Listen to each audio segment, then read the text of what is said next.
of Yoakley Scott Corporation and your sports network. Yeah, I've been closer to Jesus before, so can you help me out? Oh, can you help me out? Am I on my own? Am I on my own? Or can you help me out? Am I on my own? Am I on my own? Or can you help me out? Can you help me out? I've been scared to look in my soul.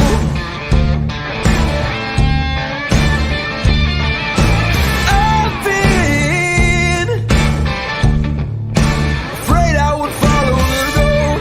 Yeah, afraid of the things I've been told. Hello, everybody. Welcome inside a Monday edition of Running Point on ysnlive.com. It's funny how the week just keeps going back in a circle. Here we are on another Monday. Anthony Hartwig, Ty Bartell, and we are joined at the top of the show by a guy who got a pretty big win over the weekend. It is Dave Crispin of Columbiana Girls Basketball, fresh off their win over the EOAC leading United Eagles. Coach, how are we doing today? Doing great. Anthony, Tyler, thanks for having me on. Thank you, Coach, for coming on, too. And I mean, when we talk about the EOAC on that girls' side, it's always United's always kind of synonymous with the Talks because they've done a lot of great things in that conference. Coming into that game, they were undefeated, but not anymore, as this Lady Clippers team, it seems like, has, I don't want to say flying under the radar, but I definitely think are doing a lot of great things this season. Just talk to me about this squad you have and how proud you must be of these girls right now.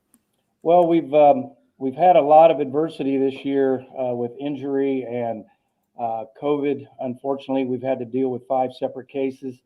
I don't think I've had all 14 of my girls at a practice or a game until just recently. So it's just been a lot of adversity for a mixture of old and young on this team. So I was super proud of them to reinvest in this second half of the season. I believe Saturday night was our 6th win in a row. And they deserve a lot of credit that they didn't pack it in, and they decided that we want to play and we want to play hard and we want to make it interesting in the league, but also get ready for tournament play. You know, it's great that you brought up the combination of old and young because you had Tori Long, a senior leader team, in points with, I believe, 22 points she finished with. But then you had a freshman get a double-double. So you're getting contributions from freshmen and seniors as Caitlin Pleska, 13 points, 10 rebounds to go along with Tori Long's 22 points on the day. What's it like for a coach to know that you have strong senior leadership like you do, but you also can rely on some of the young players that have been put in tough situations to go up and step up? Yeah, these freshmen have been phenomenal this year. I've got 5 of them. They've all seen time, all started a game. It's just one of those where you're 14, 15 years old playing against 18-year-olds, and it's a work in progress this year. And I knew they were talented as 8th graders. It was just a matter of getting them plugged in and learning from some of the older girls. We have outstanding juniors as well as sophomores that help mentor them along. And we got huge contributions, like you said, Saturday night from Caitlin Pleska, 10 and 13. Ava Heinrich came in, gave us great minutes, got 8 points, hit a big 3 late in the game. And then, of course, Tori's 22. And then, Camille Zettner just coming off another ankle injury, another 4-game hiatus. That has to be 9 games she's missed this year, that poor kid.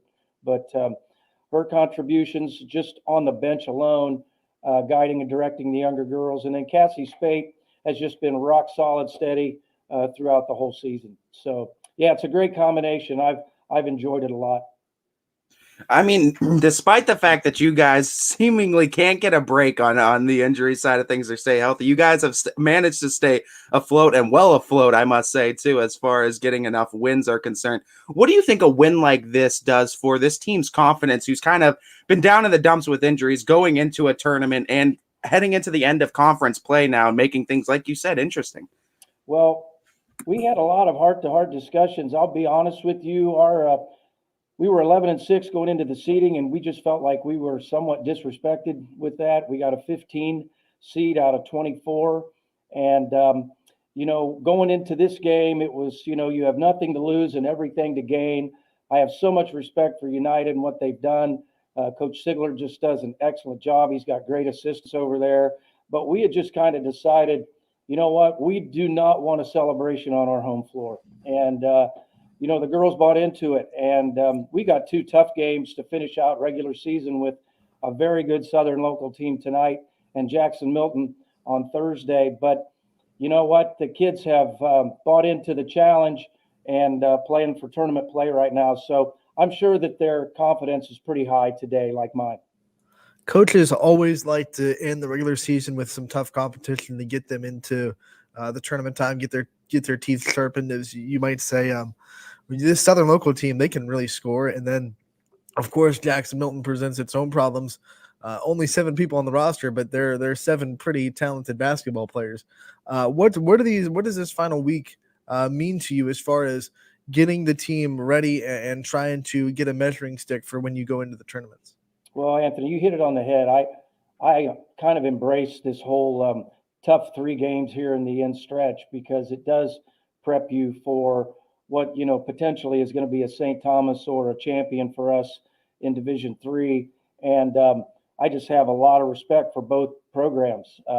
Coach Grinjar has done an excellent job with his kids, and they play super hard.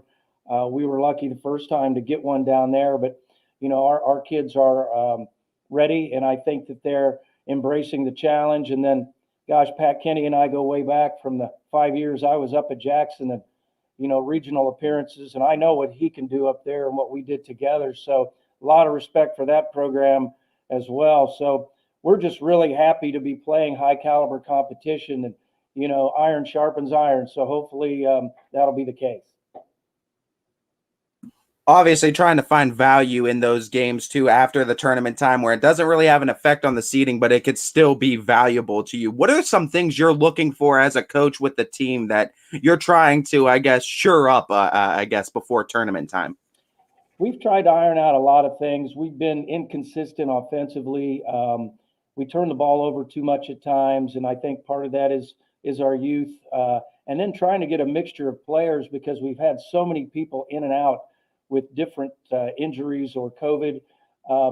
So we're starting to get into a little better pattern of personnel and roles and starting to clean up the offensive end, taking care of the ball better, making each possession valuable.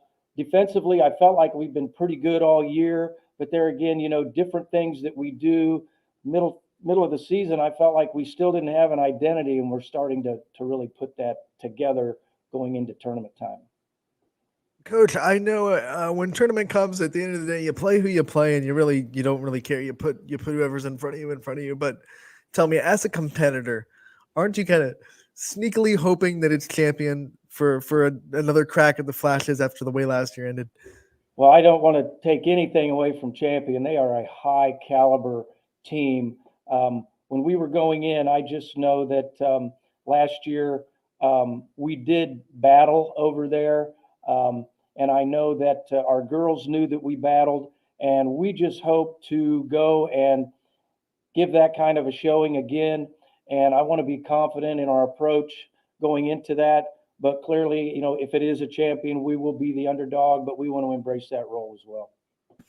I think some of the best programs in the area have the ability to develop talent while being competitive at the same time. And this year with injuries, it kind of allowed you to start a lot of freshmen this year. How important and how valuable do you think that varsity minutes is going to be for these freshmen going into their juniors, their senior years then with you in this program? Well, I think it's huge. The exposure that they get now, and they see now the duration of the season, how many more games that you play, the level of competition, the physicality of the game. They get it now. And I think they know that. And going into next year, it just kind of, gives them a step up, and there won't be such a reality shock. And then we just try to fine tune skill development. I mean, some of the kids are still growing strength wise. a lot of things, not just in their basketball abilities, but all the way around. So I'm thrilled with the minutes we've been able to give them, and hopefully it pays dividends in the end.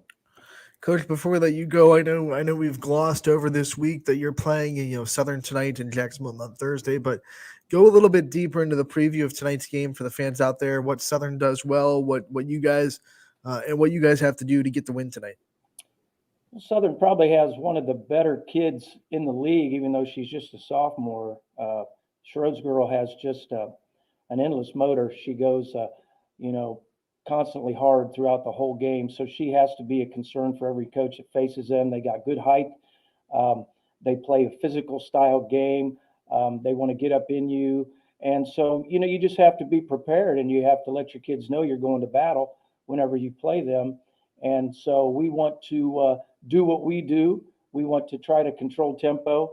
And I think it'll be another great one. It was a 3-point win for us down there in a very loud environment, and I'm expecting the same thing tonight. And I just have a lot of respect for them and what they bring to the table. Real quickly before I let you go, Coach, what's it been like to have those Clipper faithful back in the gyms and following you guys again this year? Saturday night was phenomenal. We had a big crowd there. It was a fight cancer game, which I'm really proud to say, along with United, that we raised close to $800. Combine that with what monies the boys raised, and that money's going to go to a cancer-stricken family in the Columbiana community. So super proud of the parents, players that got behind that.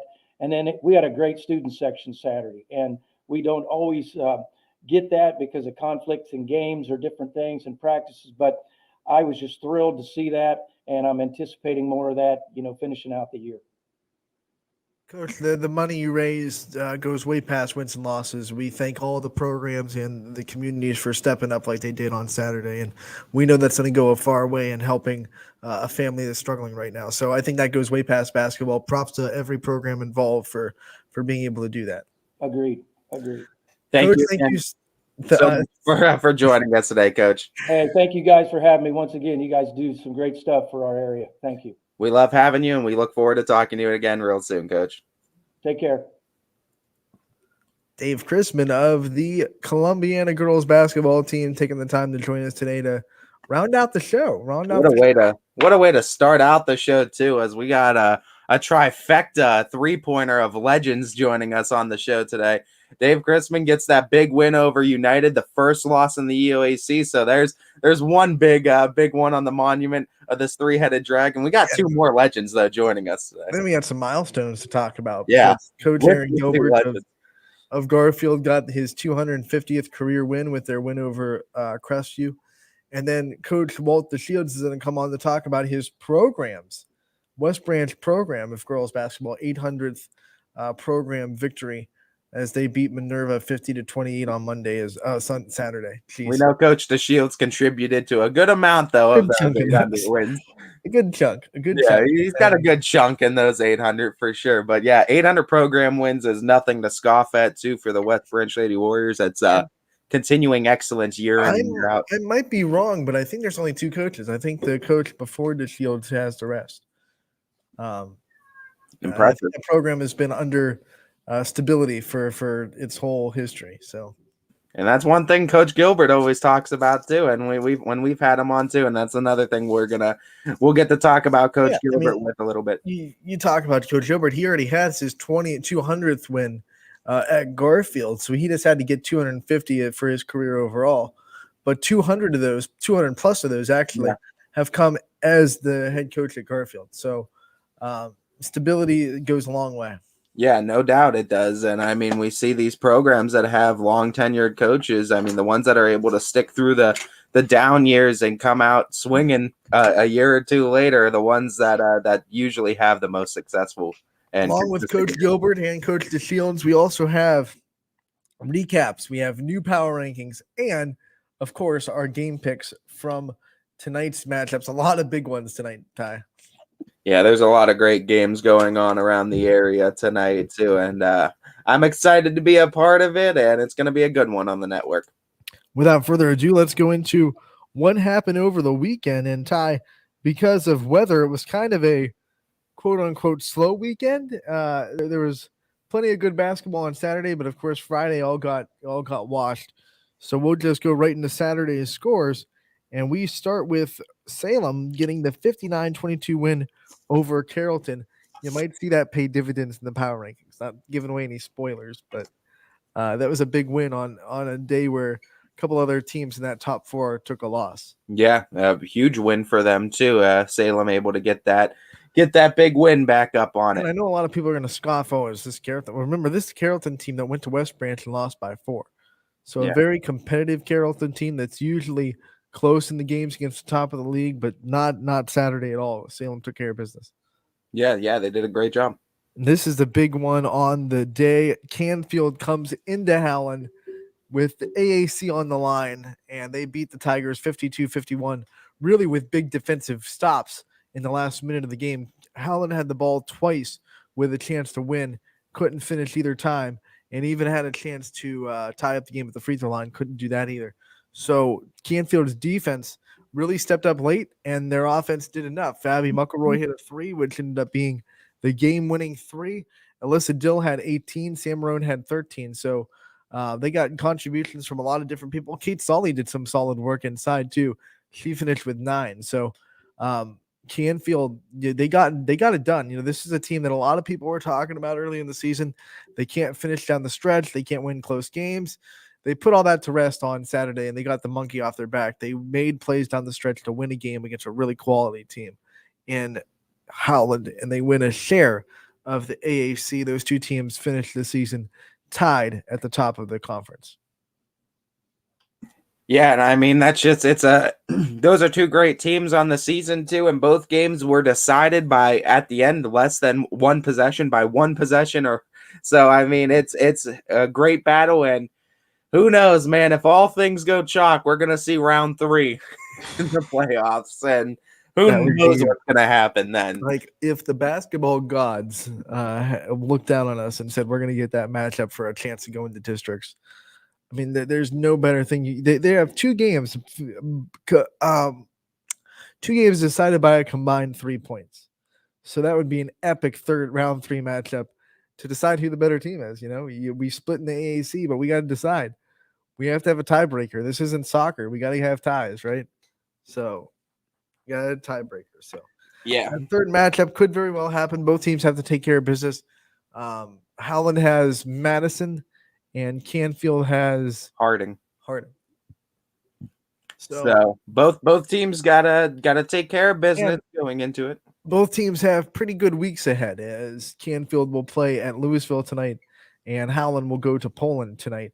Canfield also going to go play Poland on Thursday. So both teams getting tune-ups before the tournament's over, before the tournament comes. A lot of top teams going at it too in the power rankings. So who knows what's gonna happen at the end of this week. On the Howland side of things, you know, Canfield did a really good job holding Alyssa Pompilia down to 6 points.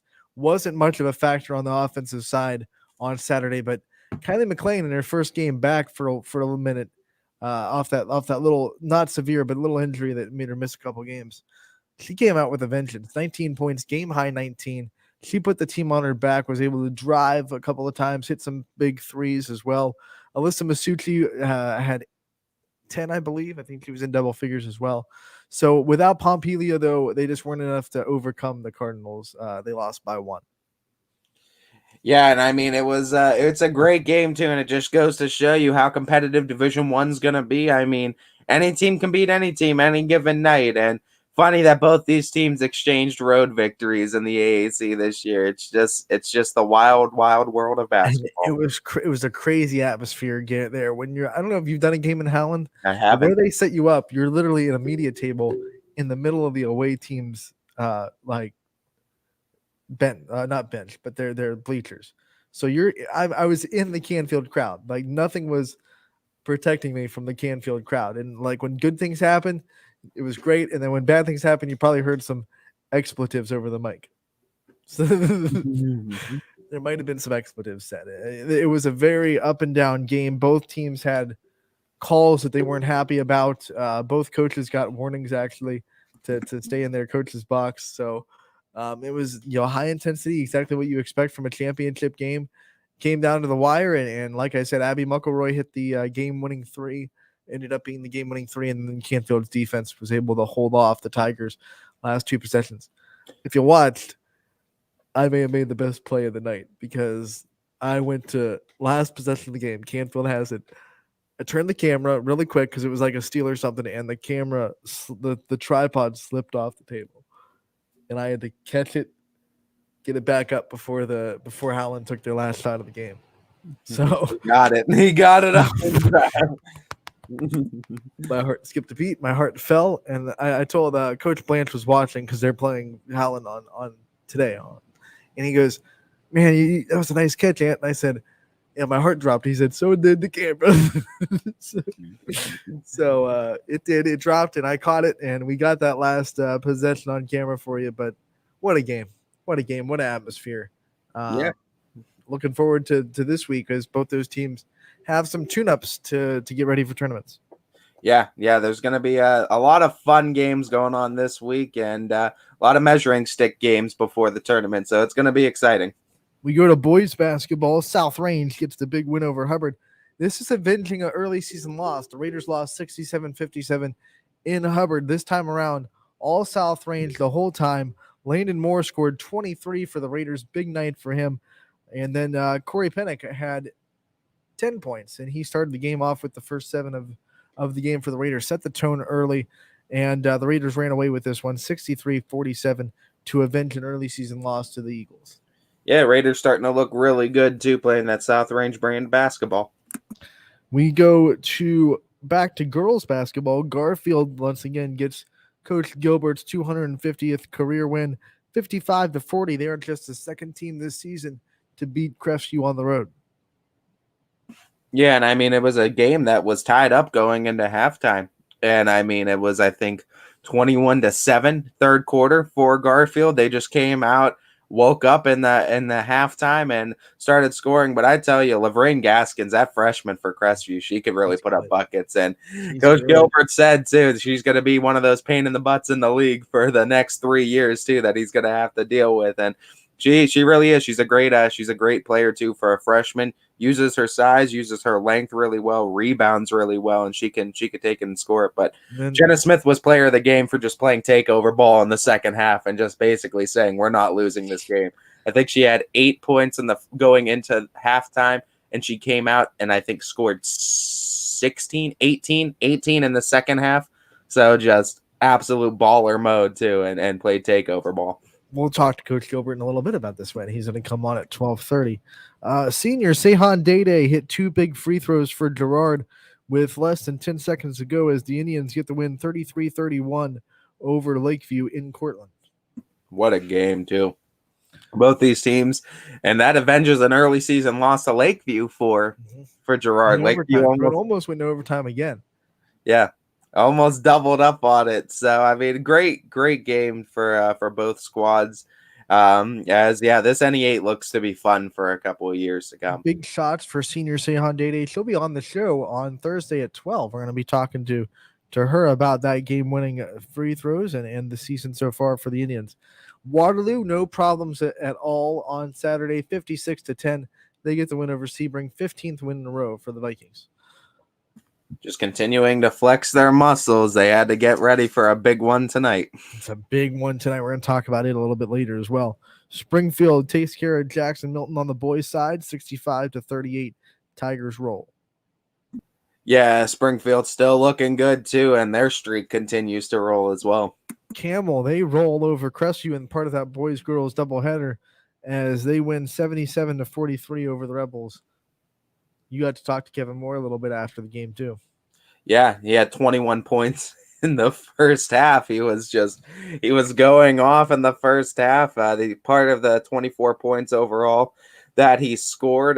They had running clock at points too. But yeah, I mean, just coming out of the gates hot were the Red Devils. They were just scoring at will. They were on pace for, I think, 94 at halftime. They had 40, I think, 2. Or 46, I think. And yeah, I mean, they were looking really good. Another 70+ point performance for the Red Devils. Lisbon gets their second win over Wellsville of the season. 42-40, they win in Wellsville this time, and they cause a whole lot of chaos in that EOAC. We'll look at the standings here in a bit. You talk about chaos. Columbiana, Valley Christian, Wellsville, anybody can win it now. It's anybody's now. It's up in the air. Western Reserve gets their first regular season win over McDonald since 2006 with a 64-53 win over McDonald. 15 some years, some odd years. Big win for that program. Big win for Coach Zarinsky too, as the Western Reserve Blue Devils pull off the victory. Brookfield smashes Maplewood 70-43 on the boys' side, and that'll do it for your final scores from Saturday, boys and girls basketball, both in action. Yeah, and for a second, man, I mean, we could talk more in depth at this going later, but this EOAC now, oh my God, Wellsville, Valley, and Columbiana all with 3 losses. They all have to. Wellsville has to play Columbiana. They have to play Valley still too. Lisbon did the league the favor because both those teams were in the boat where they had to have Wellsville trip up somewhere, and now they did. They tripped up twice. 2 of their 3 losses are to Lisbon. Lisbon really just throwing that monkey wrench into the whole thing twice this season. Call Lisbon the spoilers. They're definitely throwing the monkey wrench into the EOAC. We're going to take our first break of the day, and when we get back, we'll get ready for our interview with Aaron Gilbert of Garfield Girls Basketball. You're watching Running Point on YSN Live, brought to you by Greenwood Chevrolet in Austintown. New things happen all day. Some are good, some not so good. In today's complicated world, while you're busy working, playing, and living life, we're busy helping you make sense of the day's news. And there's only one place where it comes together with clarity, context, and accountability. It's 21 News at 6 with me, Madison Tromler, and Derek Steyer. 21 News at 6. It's what the day's news really means to you. Welcome home to a home made homier with Baird Brothers Fine Hardwoods. Inspiration starts at BairdBrothers.com and is turned into reality when high-quality hardwoods are delivered right to your home. Baird Brothers has the latest design trends, shiplap and skinny lap interior siding, antique oak rustic flooring. And, well, you'll find them all at BairdBrothers.com. Ordered easily, delivered conveniently, enjoyed comfortably. BairdBrothers.com. At Greenwood Chevrolet, shop with confidence knowing we're ready to go the extra mile for you.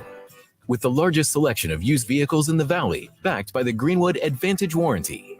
Every one of our vehicles has undergone our own 126-point inspection, so it passes the most important inspection, yours. No other dealership has the extra inventory, gives you extra for your trade, and goes the extra mile for you. Only at Greenwood Chevrolet. Wrs Wealth Advisors, the area's premier wealth and retirement specialists. Located on South Avenue in Boardman. Quality, customer service, and integrity. Those are the 4 words that have driven our success since 1957 at Joe Dickey Electric. Joe Dickey Electric is one Mahoning Valley landmark business that stays current with the requirements of our customers. Family owned and managed, we are an electrical contractor and energy solutions provider. Every member of our team adds to his or her skill set through ongoing training. Residential, commercial, industrial, automotive, and more. We keep ahead of the needs of our customers with a fleet of more than 50 vehicles and 24/7 emergency service, so you're never left in the dark.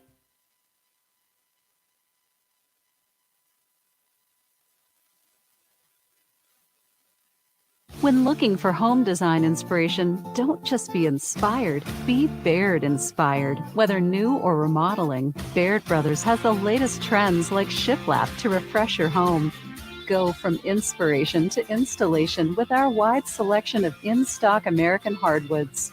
From the rustic charm of antique oak to the warmth of traditional cherry, Baird Brothers has what you need to make your home inspiring. Baird Brothers, our family's heritage, your family's home. For a great vehicle and a great experience, come to Boardman Mitsubishi today. As always, our full lineup of Mitsubishi models comes with a standard 10-year, 100,000-mile powertrain warranty. Boardman Mitsubishi, your hometown Mitsubishi dealer since 1999. Coca's Pizza, always supporting our community and our local athletes. Stop in on game day or score big and have it delivered right to your door. Check out our daily specials at cocaspizza.com. That's Coca's Pizza. We serve it hot. At Hubbard Chevrolet, Hubbard can help you get the financing you need, regardless of your situation. I'm Tony Page, and I've helped thousands of customers in Northeast Ohio and Western Pennsylvania buy a vehicle. Visit HubbardChevy.com to get pre-approved. Remember, folks, Hubbard can help.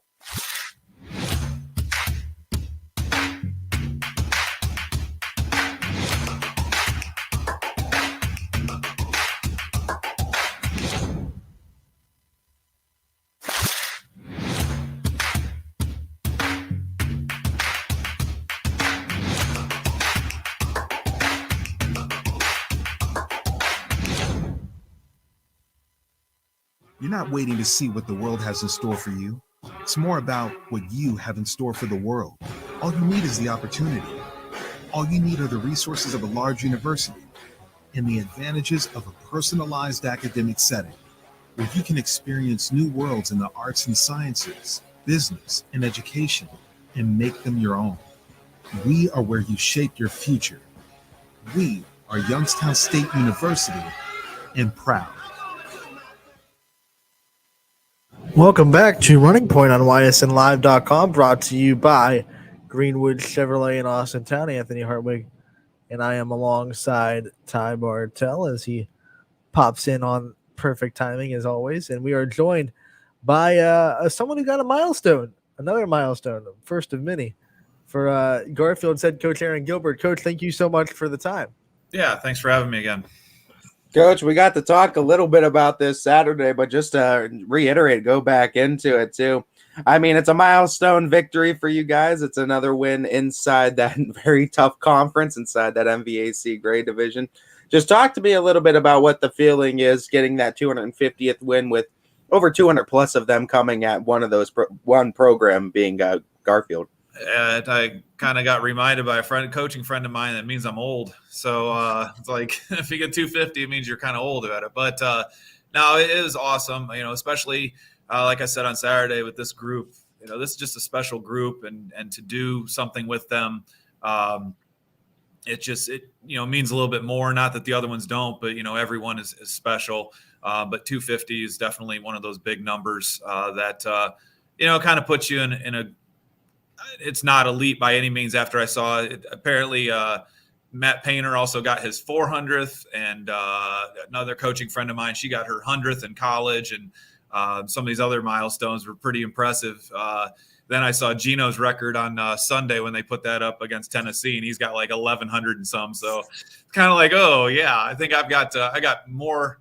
I've got more wins than he does losses, which is a little kind of like, okay, but no, yeah. It's truly, one of those things that I've had some awesome coaches with me. I've had some awesome mentors, and I've had some tremendous players over the 15 years here, plus my 3 years as a boys coach. So to be fair, you play half the games that Gino does in a season. So yeah, that's true. That's true. That's one of the things too, like, early up until, I don't even know what it is now. What is it? Maybe 10 years now since we went to the 22 game schedule. As opposed to the 20 game schedule. So I think that's one of the reasons you're seeing, a couple more milestones in general. You're seeing a lot more kids hit that 1,000-point plateau, because you think about it, if you're a varsity starter, even if you get beat first sectional game, first round tournament game, you're getting 3 more games than previous, 2 to 3 more games than previous years. So you're looking at almost 10 games in your career more than what, kids did 15 years ago. So I think that's another one of the reasons, that you're seeing a lot of players hit those 1,000-point milestones. Seems like there's been a lot of them in the area this year. Coach, you're at 250 for basketball, and I wonder where you are total for coaching, because for those of you that don't know, Coach Gilbert also coaches soccer, and he also coach soccer and assistant football. His head soccer last 5 years, and assistant in football for a while. Yeah, I don't know what. I don't know, 280 or something. I don't know what that is. Soccer, not as successful overall, but I have a lot of fun doing it. And then AAU too, right? Yes, yeah. Last 4 years have been Picked up on the AAU circuit with a friend of mine, Tyler Bates, down at Loudonville. And Man, that's a great program. by the way. it is. He's, that was a, grassroots program, put that up from, day one. We were competitive, which was really impressive. And, just been able to stay competitive last couple of years, getting some great kids. I think our current team that I helped out with, I think 7 of the 11 girls have signed to go play some sport in college. And I know at least 2 more that are going to be signing to do another sport, whether it be track or softball, here in the coming weeks. So when you look at all this and all the things you've done over the years, what are some of your favorite coaching memories and things that you love so much about coaching in general that makes you do it so much, obviously, and put the time in that you do? I think, you lose track of games over the years. When you look at it, I think I totaled it up. It's 400 and some odd games, 500 games, something like that, 400 and some games, I think it is. So you kind of lose track of individual, but you do have the moments. You remember the buzzer beaters. You remember some of the losses, unfortunately. But it all boils down to the players. I remember, I still keep in touch with quite a few players, both in the girls program and then even when I coach boys. One of my players that I had, he's now the head coach where I used to go to high school. So I still converse with Travis, and that's kind of neat seeing a guy that I coached who's now leading a school that I went to. And there's a couple boys on that team that I'll run across pathwise here and there. But girls, they'll come back to games. Just recently, with Lauren Jones down at Oklahoma, I keep up with her track success that she's been having over the years, and then of course with Grayson at NKU. Kind of was, it was nice to get that 250 on Saturday, but NKU was up at Cleveland State, and it was one of the few close games, so that was kind of bittersweet to do that. But and then I've got a lot of players that I just run across here and there. They'll, like I said, they come back to games. A lot of them are working. I've got a handful have gotten married, a handful are having kids, which really started to make me feel old when they're starting to have babies. But I think that's the neat part is keeping, they talk about, they remember things you don't remember.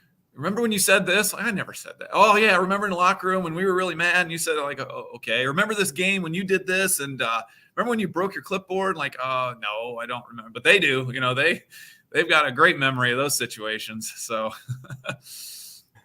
Coach, I mean, talking about the fact that you're a multi-sport coach, you do the soccer, you do the AAU, you help out everywhere. What drives you? What motivates you to keep coming back and doing it day in and day out? And where is this love for coaching? Where did it start, and what's continuing to keep you invested? I think a lot of the coaching side of things obviously falls back to my dad. I mean, when I was little, I was just talking to a colleague at lunch today. I was little. My dad got his first head coaching job, I think when I was 9.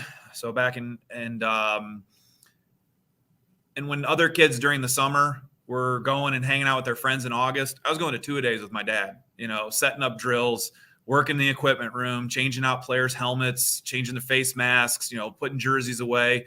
I did that starting all the way back at, 8, 9 years old, all the way through, even when I coached with him for a couple years.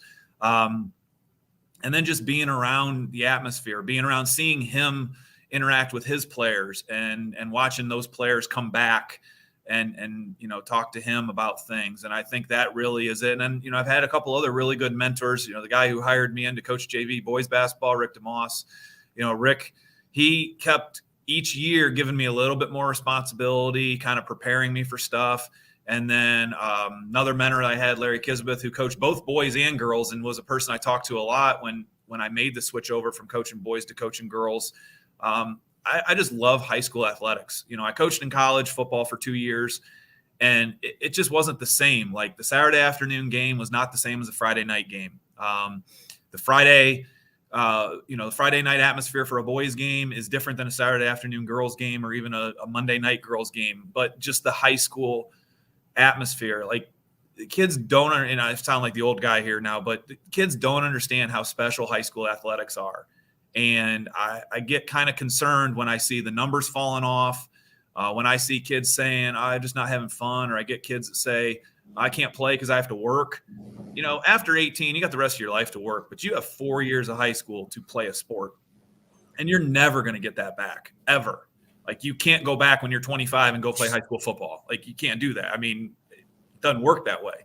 But just the atmosphere and it's changed over the years, as everybody will say. But, you know, you go to some communities and the town shuts down for a Friday night football game. The town shuts down for a Friday night or a Saturday afternoon or a Saturday night basketball game. It's just something that I don't think everybody truly appreciates, and everybody focuses on, you know, when I was young type, but it is different. And it's trying to get these kids, because they're so involved. You know what I mean? Multi-sport is good, but multi-sport during the same season is dangerous. And I would love to see some sort of jurisdiction put on some of these other programs to let kids be kids, because I remember having a break between sports. Now, I mean, they just run right into each other. And I don't know what can be done to help that out, but it's hard to let the kid be a kid. And I think you're seeing injuries go up. I think you're seeing lack of interest in numbers dropping. But they just got to understand, I mean, travel ball is travel ball, AAU is AAU, but there's nothing better than being with your high school team, playing for the high school. Because you can come back. Where are you going to go see an AAU banner? Where are you going to go see a travel ball banner? You don't have that. You're going to have a trophy that's in a box in somebody's closet.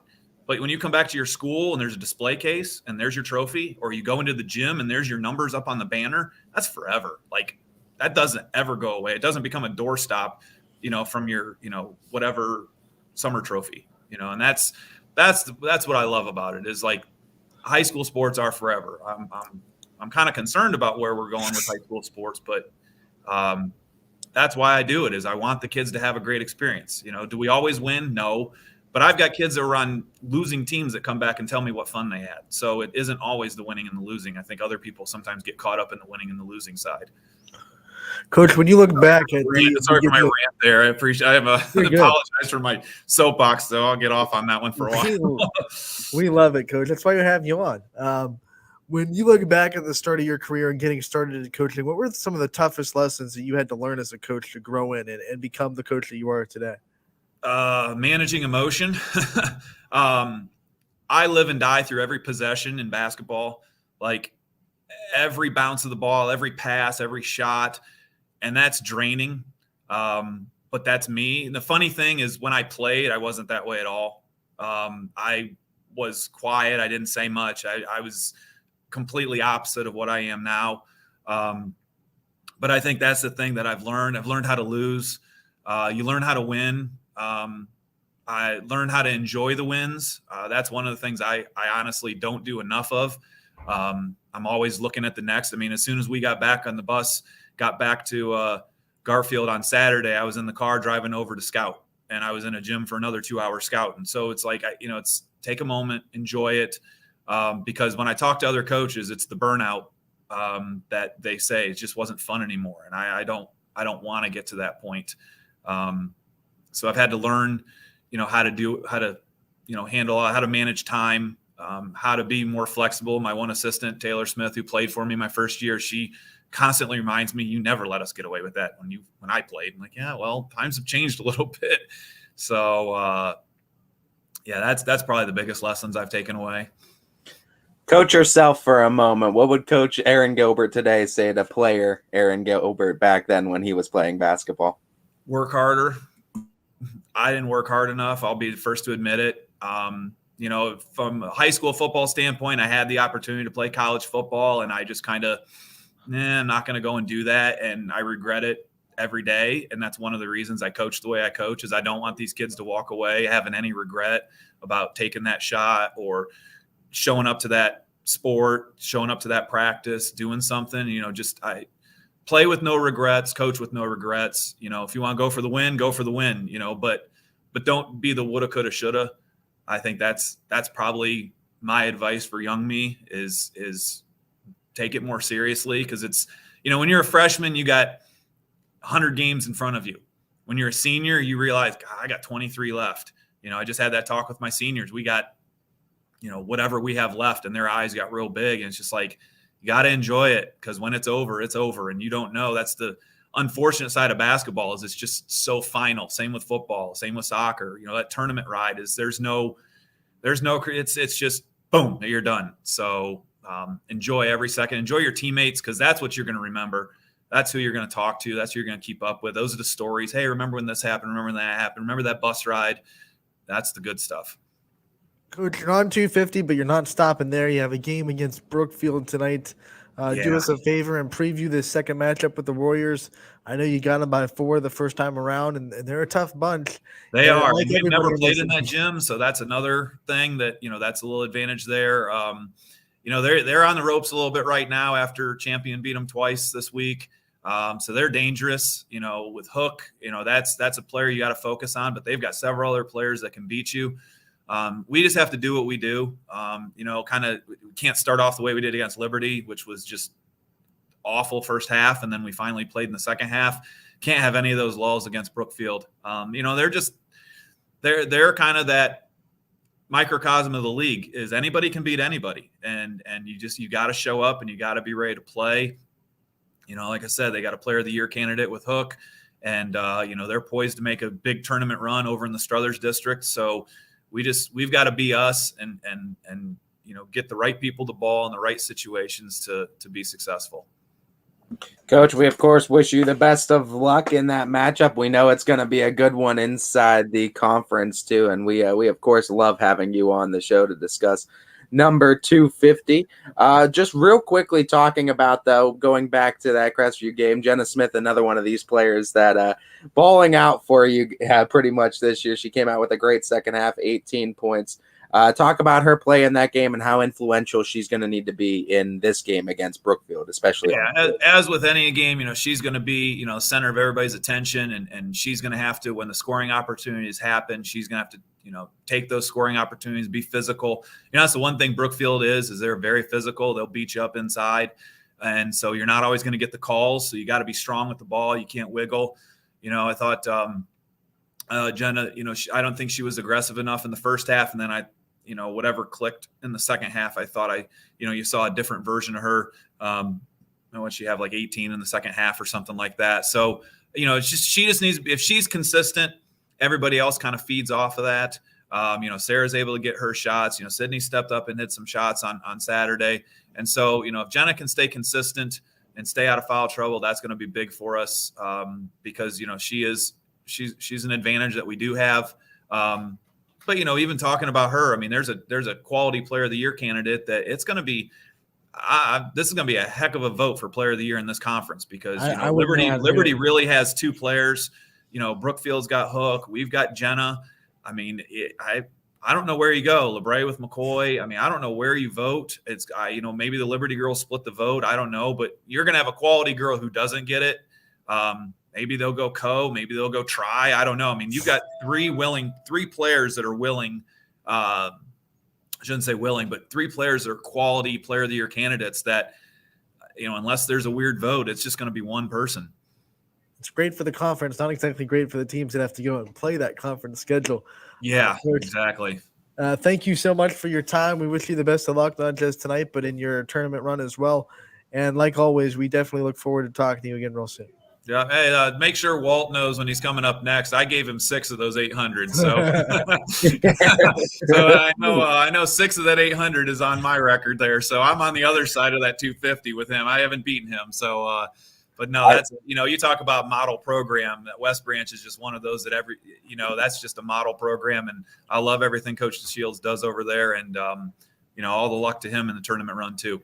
We know Walt likes to joke about it as well, too. We're excited to talk about that with him. We love having you on as well, Coach, and we look forward to having you on again real soon. All right. Thanks, guys. Appreciate it. Thank you. Coach Aaron Gilbert, the head coach over at Garfield Soccer, girls basketball, AAU, a little bit of everything. Does everything. Assistant football. Only gets 250 at Garfield now too with the basketball, or 250 overall the basketball program. If you probably took his total wins as a coach or a member of a coaching staff, well over 300. Probably. Oh yeah, I would think so. Yeah, easily. We got Coach DeShields coming on in about 10 minutes here, right? Now, let's see. It's 12:50. We have 10 minutes until Coach DeShields. I want to take those 10 minutes to dive into those EOC standings and the way they stand now and how we're going to look at them after Lisbon's win over Wellsville. I mean, this thing just pretty much puts a huge monkey It's a wrench. logjam, right? I mean, now you got to look at it as Wellsville's got three more conference games left against Columbiana, Valley Christian, and Latonia. Columbiana and Latonia are at home. Columbiana and Valley Christian are tied now with Wellsville with 3 losses in the conference in the standings right now. There's a 3-way split in the EOAC boys side right now. Columbiana, aside from playing Wellsville, let me see who else they play too. Now, the good news for Wellsville is I believe they've already beaten Valley and Columbiana. Their losses are not to teams that are at the top of the league. No, they're not, and that's the wild part about it is that Wellsville's losses, 2 of their losses are to Lisbon, and they have one to United. So, and on the remaining schedule now for Columbiana, they still have conference opponents East Palestine, Wellsville, Latonia, and then Southern. So they still got 4 more conference games left. One of them being with Wellsville. They do not have any matchups with Valley Christian though. So Wellsville's still the one that can really control their own destiny. They still play Valley. They still play Columbiana. Columbiana does not play Valley. Really, all these teams control their own destiny because the winner of the game between them and Wellsville, per se, decides the conference. I mean, if you don't win that second Wellsville matchup, you're not going to win the conference because unless chaos happens. But like Valley Christian, for example, yes, they don't have another matchup with Columbiana. But if they beat Wellsville, they have 3 losses in the league, and then Wellsville would have 4. Valley's pretty much guaranteeing themselves at least a share of the EOAC. Yeah, and I mean, even without a matchup with Columbiana left. And I think they still got a matchup with United left too for a conference matchup. So that's a tough one as well for Valley. Buckle your seatbelts because it's going to be a wild ride in the EOAC last couple weeks of the season. And Lisbon definitely made it fun for us, not necessarily fun for the teams that are at the top sweating it out. Wellsville, the one with the best record overall at 11-6. Columbiana's 8-9. Valley Christian is 9-8. I'd say though the schedule though both those teams played though were pretty tough. As I mean, we saw Valley Christian play a team like Camel, go to Camel too, and play a team like Camel. I could double check too on some of Columbiana's scores though, but yeah, Valley Christian. I want to double check these 2 games for Wellsville. Well, actually, hold on. Well, at least Max Preps. I mean, that's the Max Prep schedule. I don't know. I want to check a different schedule. Now they're saying the Valley Christian game's not on there, but they have to play that second Valley Christian game, I thought. So it must have been rescheduled. We'll find it. We know it Yeah, has to. we'll have to find it. Either way, EOAC has a 3-way tie with 3 teams with 3 losses in Wellsville, Columbiana, and Valley Christian. Any one of them can take the EOAC crown now going into the last couple weeks of the season. If you like chaos, EOAC boys basketball is your place to go. We're going to go and take our second break of the day right before we get to Coach Shields. And when we get back, we'll get ready for that interview.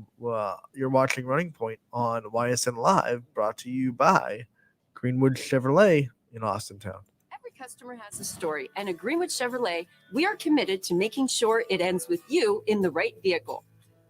I get to be part of somebody's adventure, whether it's buying a car for the first time, helping them get approved, or finding the perfect car for their budget. I'm proud that people trust me with their finances. They trust me to take care of them, and they trust me with their story. I'm Tracy, and I'm ready to go the extra mile for you only at Greenwood Chevrolet.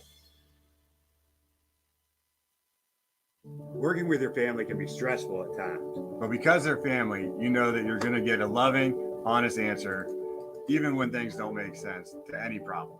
Dealing with Medicare can be confusing and overwhelming. That's why here at Myers Family Insurance, we do our best to give you honest and caring answers to all of your questions. Family, like Medicare, isn't always perfect, but when you put others first, the results can be amazing. For all your Medicare needs, call Myers Family Insurance.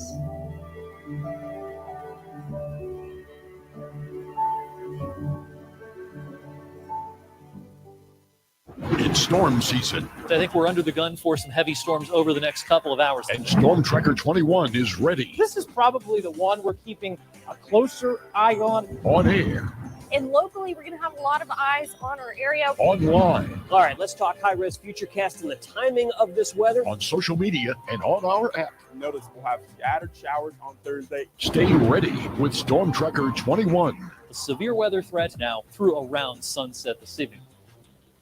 Hi, this is Tommy Clem, owner of WRS Insurance Solutions. WRS Insurance Solutions is a local independent agency that specializes in life, Medicare, long-term care, and disability products. Call us at 330-953-3722 or visit us at wrsinsurancesolutions.com to learn more. Good luck to all the student athletes in the Valley.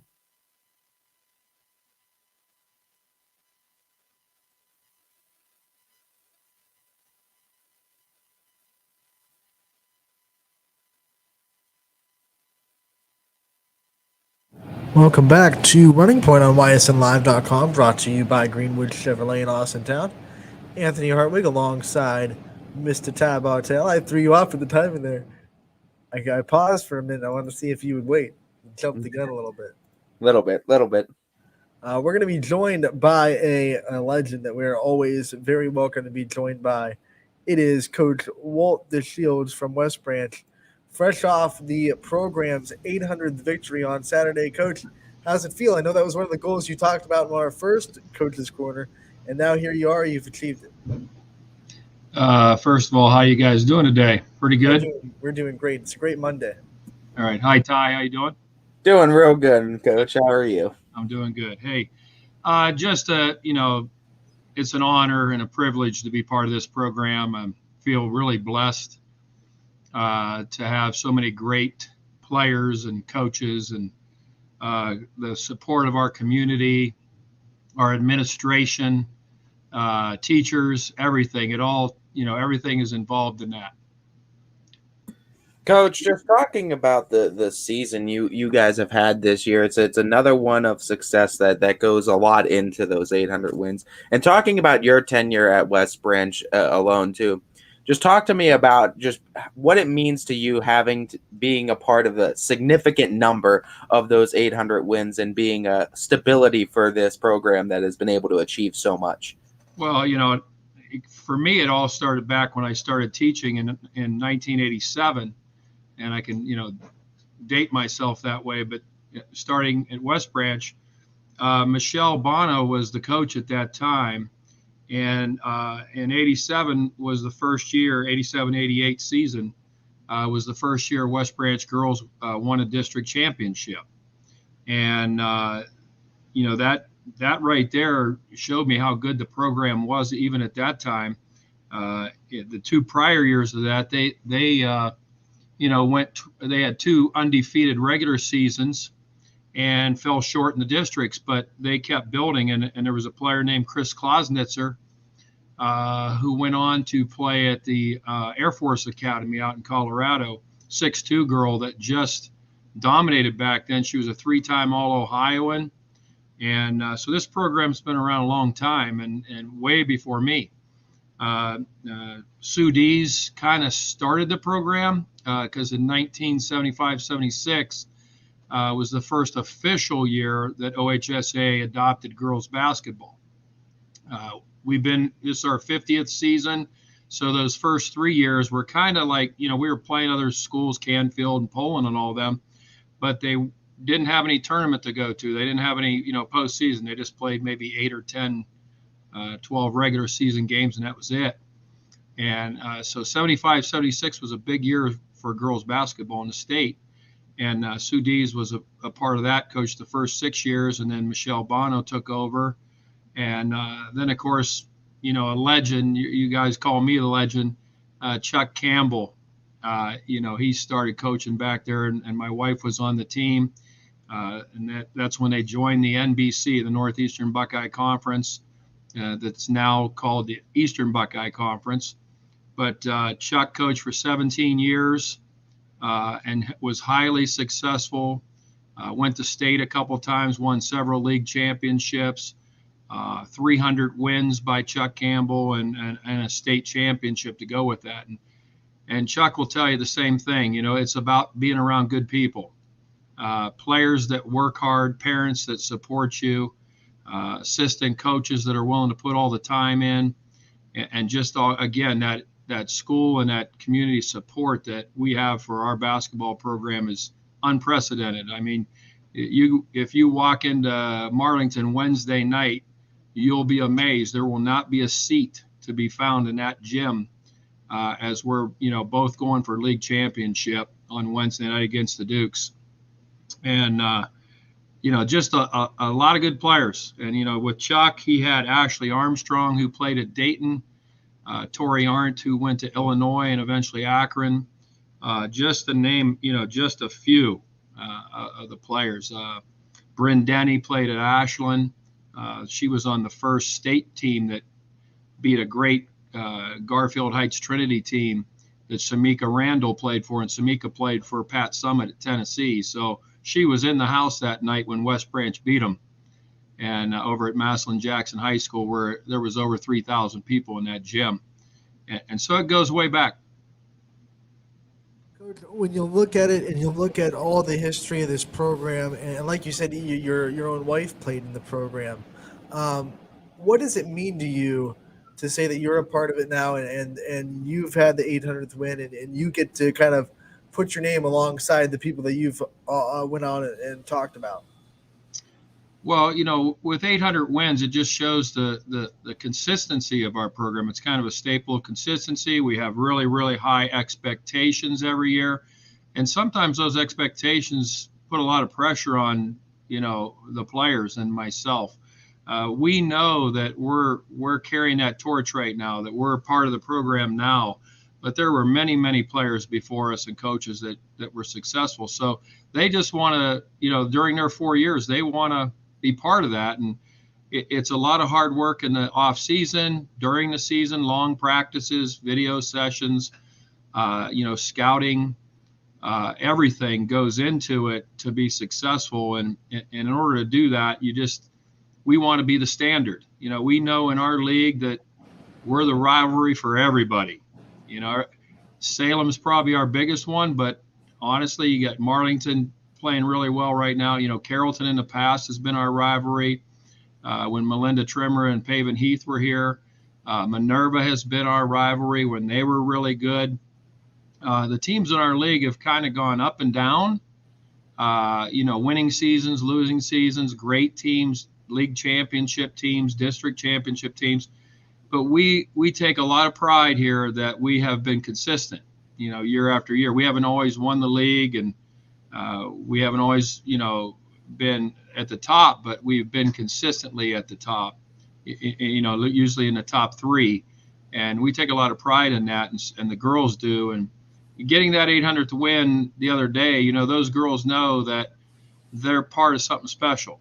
And we track those records. We put up our record up in the locker room, and each time a different girl gets to put up the new number. And so today prior to practice, we'll pick a girl to put that 800th win up there on the board in our. That's going to be a special moment for whoever gets that privilege to put that 800 up. Coach, real quick follow up, and then I'll let Ty take the next question. But you talked about the pressure that the success can bring and the program success can bring. How have you battled that? Because I know a lot of girls can kind of get intimidated maybe freshman year walking into that gym. They don't want to be the class that kind of, hurts the program and doesn't win as much as the program has done in the past. How do you battle the pressure and the standard of success that I'm sure West Branch can bring, not just the players, but like you said, the coaches that work for it too? I think it's just preparation and making it a family. The alumni that come back, talk to them. We try to get the older girls to, we call it, Chuck Campbell called it leave your footprint. And I kind of say, how do you want to be remembered, as a teammate, as a person, more than wins and losses, more than how many points or rebounds you have. How do you want to be remembered? So a lot of the older girls, the juniors and seniors, take the freshmen under their wing, and they kind of show them how we do things. And it's tough, and sometimes as a freshman, it is really hard. You go through a lot of mental things there and physical things that, boy, can I get through this, 2.5 hour, 3 hour practice to start the season and everything you got to do and all the off season stuff. And the upperclassmen show that leadership and kind of pass on some of our traditions and pass on some of the things that we do that has been successful for us. And you mentioned my wife. I mean, she's the brains behind this operation. Always has been, married 25 years. She played for Chuck Campbell and she's been part of our coaching staff and certainly keeps me, even killed.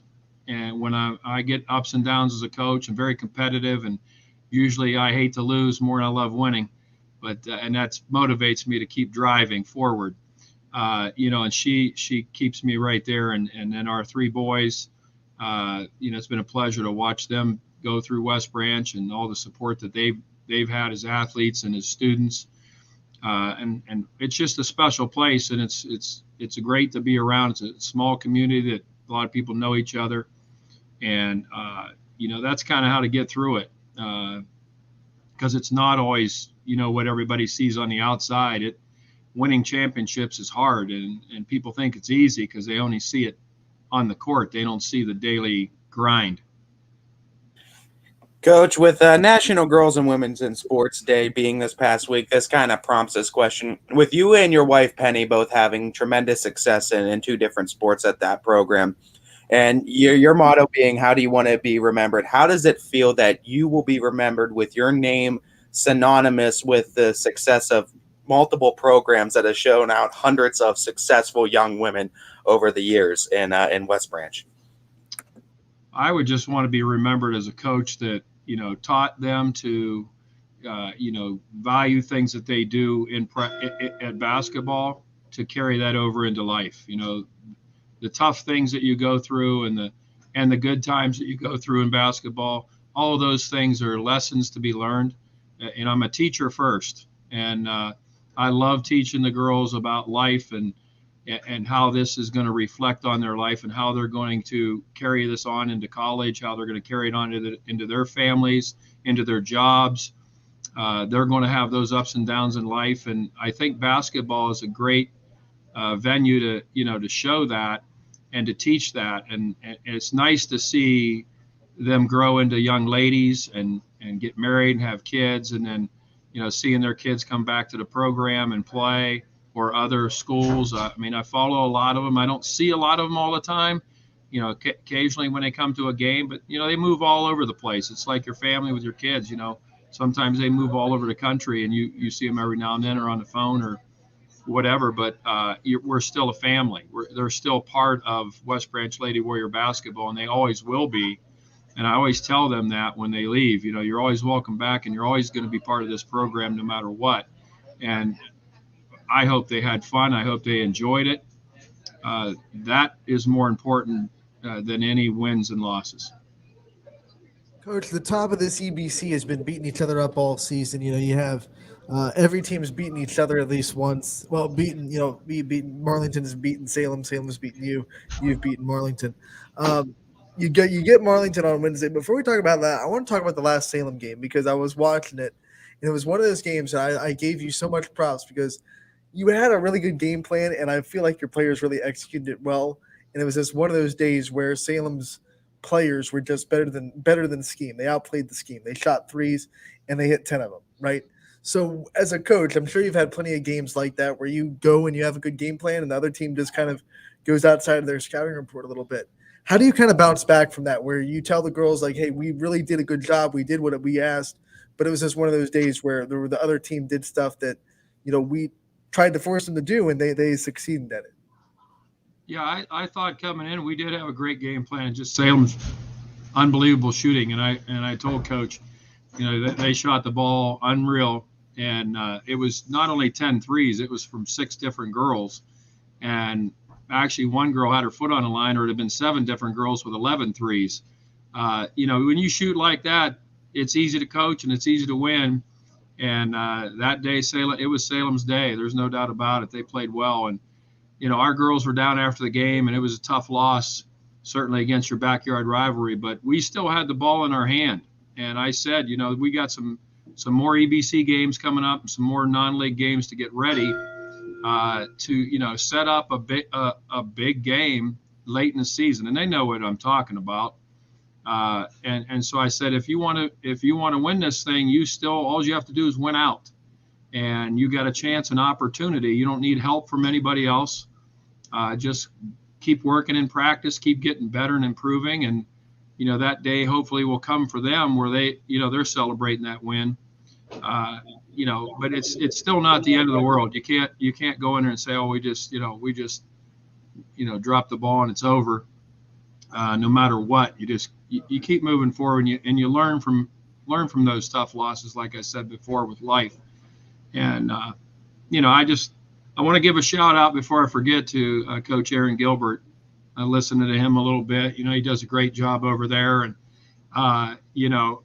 250 wins. Hopefully he keeps on coaching, and he knows, winning that many games, you just have to coach a long time and be around a long time, with it, and have the support of people wanting you to be around a long time. But he's had some great players over there and a lot of wins. And, he always tells me after our game, and we usually opened up the season, and we've gone in there before knowing that we could lose, but we've stepped up and played well against them. And he's down. And I said, hey, Coach, you're going to win a lot of games this year. You're probably going to win your league. You're probably going to win another district title.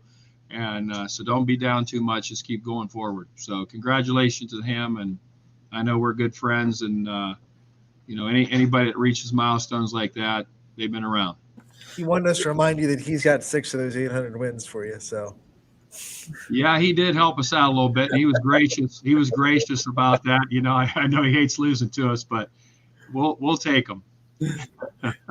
We love the camaraderie between coaches in this one. And talking about the team too, Coach, I mean, looking at your team, very successful this year. You talk about the chance to still be competitive inside the conference.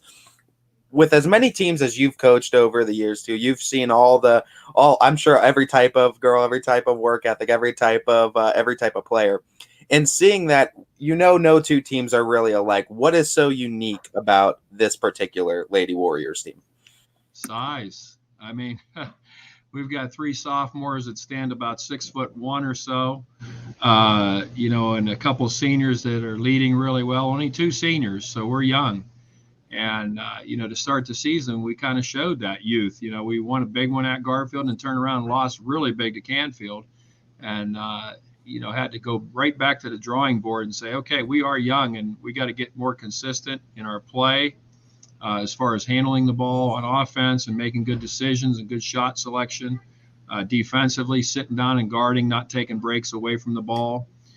Just a lot of things like that. But this team has probably the biggest team that I've had in my 17 years.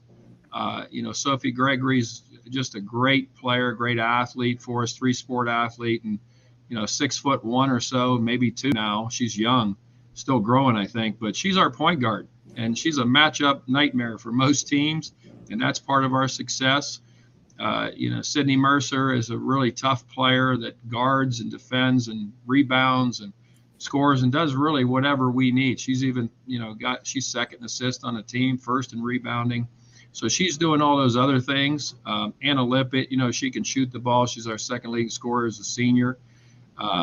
It's just that, and she's 5'11" or 6 foot, so there's another girl that we can put on the floor that's close to 6 foot. And Hannah Egley has gotten so much better as the season's gone on. At the beginning of the year, she was struggling to get her shot off, and now, every game she's hitting a couple threes and getting a couple foul shots and points for us and playing better defense.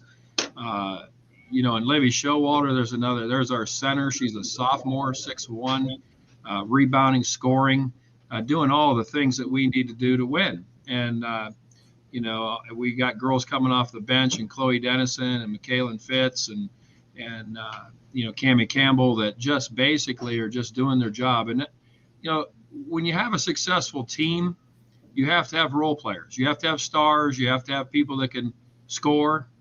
You got to have people that can rebound and defend. You got to have people that can come off the bench and help out. I think that's, the cornerstone of our program is defense. It always has been lockdown defense. We take pride in holding people, in the low 30s. Our goal is under 40, but we've had a lot of teams down close to 30. And when we hold them under 30, that's even better. You're giving yourself a chance to win. And that's kind of been our staple right there. But, role players are unreal. I can go through a lot of names that I've had, like, Rebecca Zetz and Melinda Trimmer and Paven Heath and Natalie Zukowski and, Peyton Alazos. And I can keep on going. I mean, I know I probably got 15 minutes, but we could go on for an hour and talk about the players, because it ultimately comes to their sacrifice, that they give up a lot of their social time, because they're all really good students. We've had a lot of great students and 4.0 students, valedictorians, and they go on to college to play either basketball or some other sport, and then they get great careers, and they're making a lot more money than I'm making. But anyway, it's just fun to see that and them grow as adults. But I could talk about all them players, but I'm going to talk about a couple that just were role players for us. And if any alumni or girls will end up watching this replay or whatever, then it's girls like Kirsten Plocker. I mean, she's at the Air Force Academy right now. She hardly played for us, but was a leader on our team, and just the girls looked up to her, and she got in a few minutes here and there in games, and was just it played her role as a leader, and those things that she needed to do to help our team win. And Elizabeth Ostadali, another one, just the same way, just a role player, senior year, hardly played at all. She's at The Ohio State University. She's going to be an engineer someday. Just a great girl, comes back to our games, comes back and sees us all the time. Both of them do. And Ava Deckert was the last one here that we had. And those girls, we have a thing called Teammate of the Year. And, Sammy Toole was another one. Sammy Toole's at Ohio University, and Ava Deckert's at Bowling Green University. And just when they come back, you can see a smile on their face. They know they're part of this program, and all those wins, all those trophies, whatever it may be, and even all those losses, they were part of it. The tears and the blood, sweat, and the victories and the celebrations, they were part of it. And those four were, voted by their team as teammates of the year. And they didn't play a whole lot.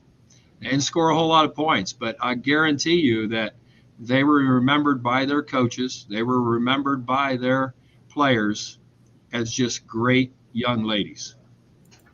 Coach, I'm sure you can go on and name a bunch of people. I mean, it takes names to win 800 games in the program. We appreciate the shout outs to some of the girls, like you said, that don't get the newspaper clippings or the stat recognition, but definitely were important in this program's history, and shine some light on them. And we always thank you for your time. Wish you the best of luck against Marlington, and hopefully you can get a EBC championship, another one to add to your banner. Well, I appreciate that. It'll be a tough game. They're a really good basketball team. I think us, Salem, and Marlington are three of the top Division II schools in Northeast Ohio, maybe the state. And I do want to give one last shout out to my coaching staff.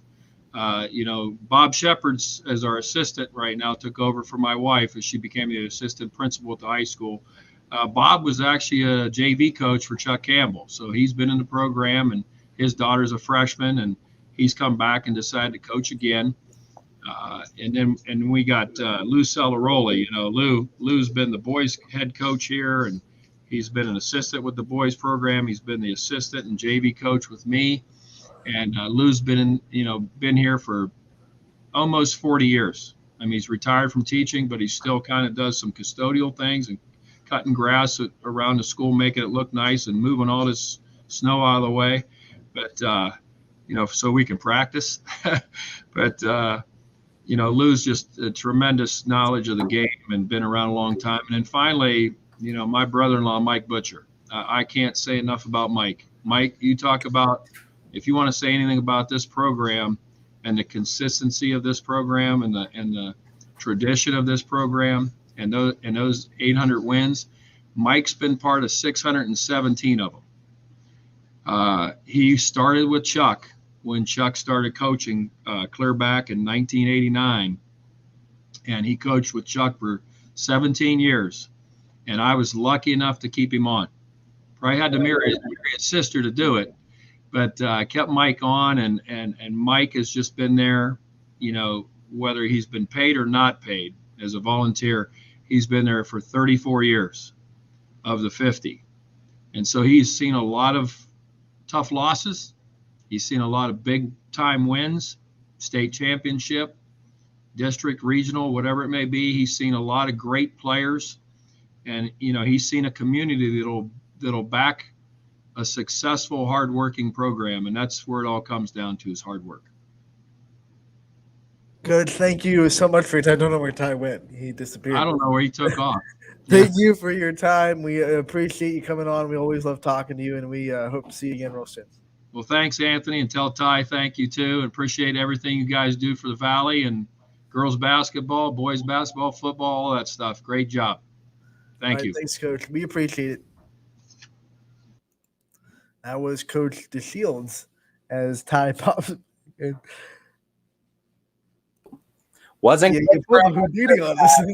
was just my dogs going absolutely berserk at the door.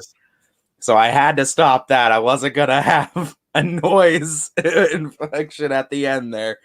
So I had to go stop that.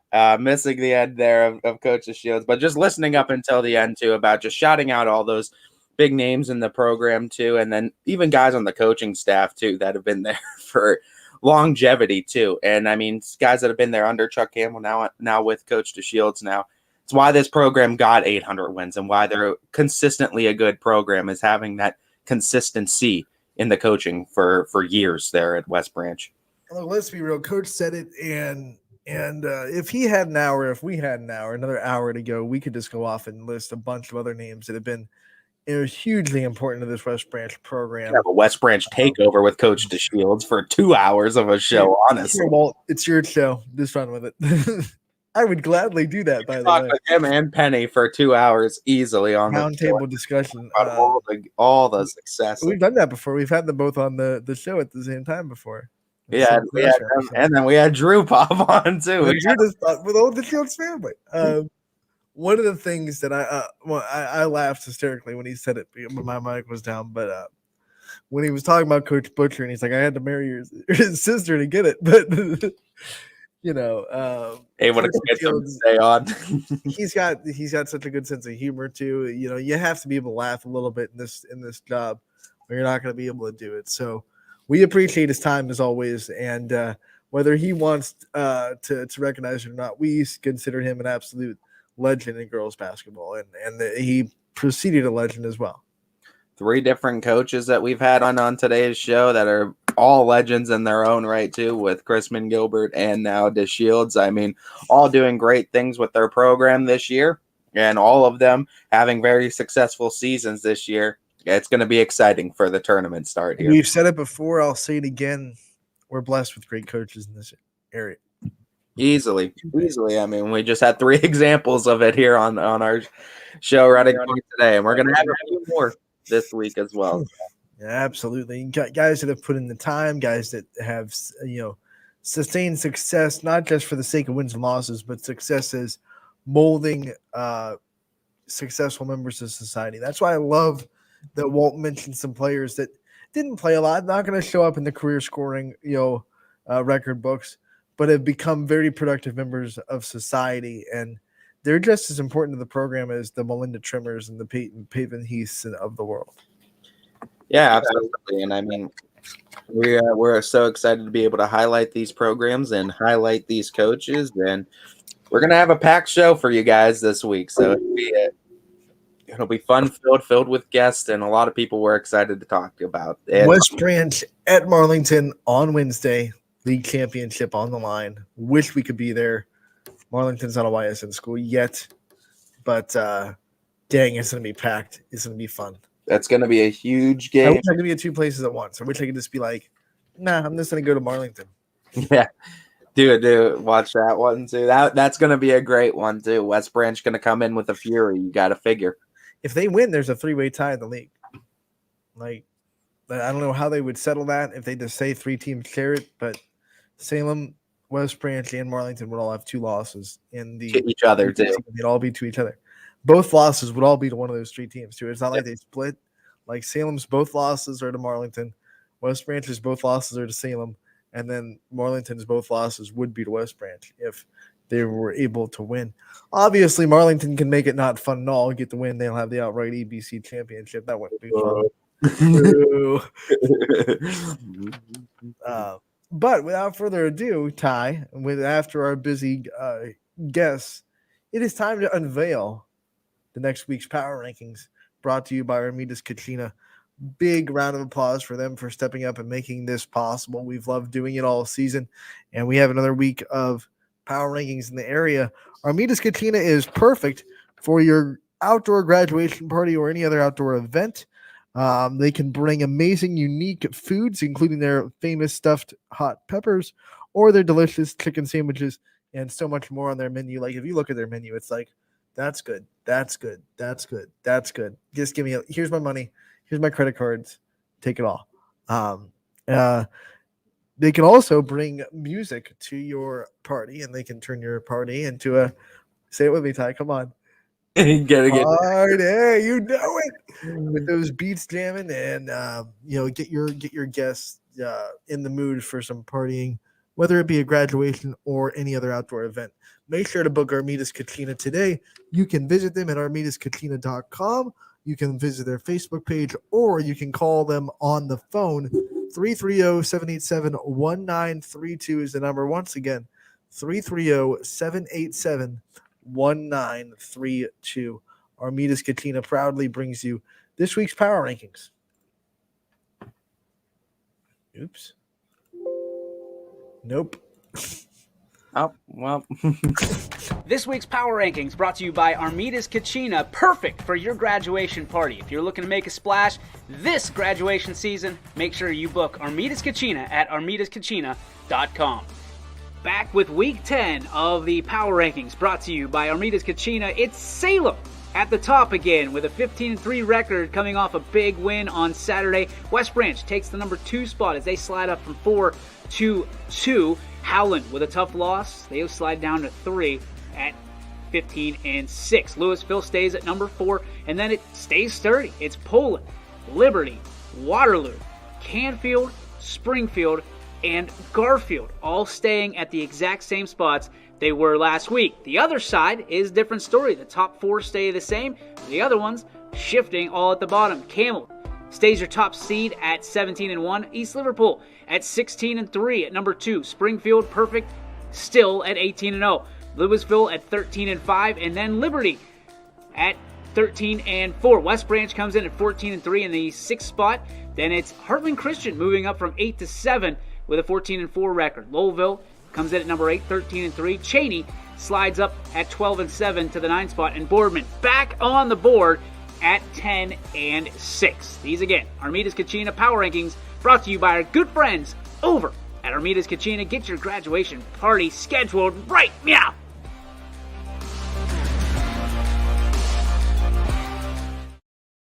I think DJ pulled a Super Troopers with the right meow. We'll love it. Love the pop culture references on YSN. Ty, these ones are they just get more and more interesting as the season goes on. Both sides, different parts though, because the girls, it's like it's hard to figure out who you want as the top 4, and then the rest are kind of staying where they're at. And then the boys, it's opposite. You know who the top 4 teams are. It's pretty evident. And then the middle of the pack is kind of like always switching. Teams are kind of fighting, jockeying for a position. It's amazing how opposite these two polls are. And let's start by bringing up the girls' graphic here. There must be a 1 seed curse on people, because whenever someone not named Salem gets in the 1 spot, they lose the next game. So, well, I mean, technically, ever since Salem had the hold on it for a few weeks, even Salem only held the 1 spot for a week. They lost it. So Salem, ever since they lost it the first time, it's kind of been hot potato.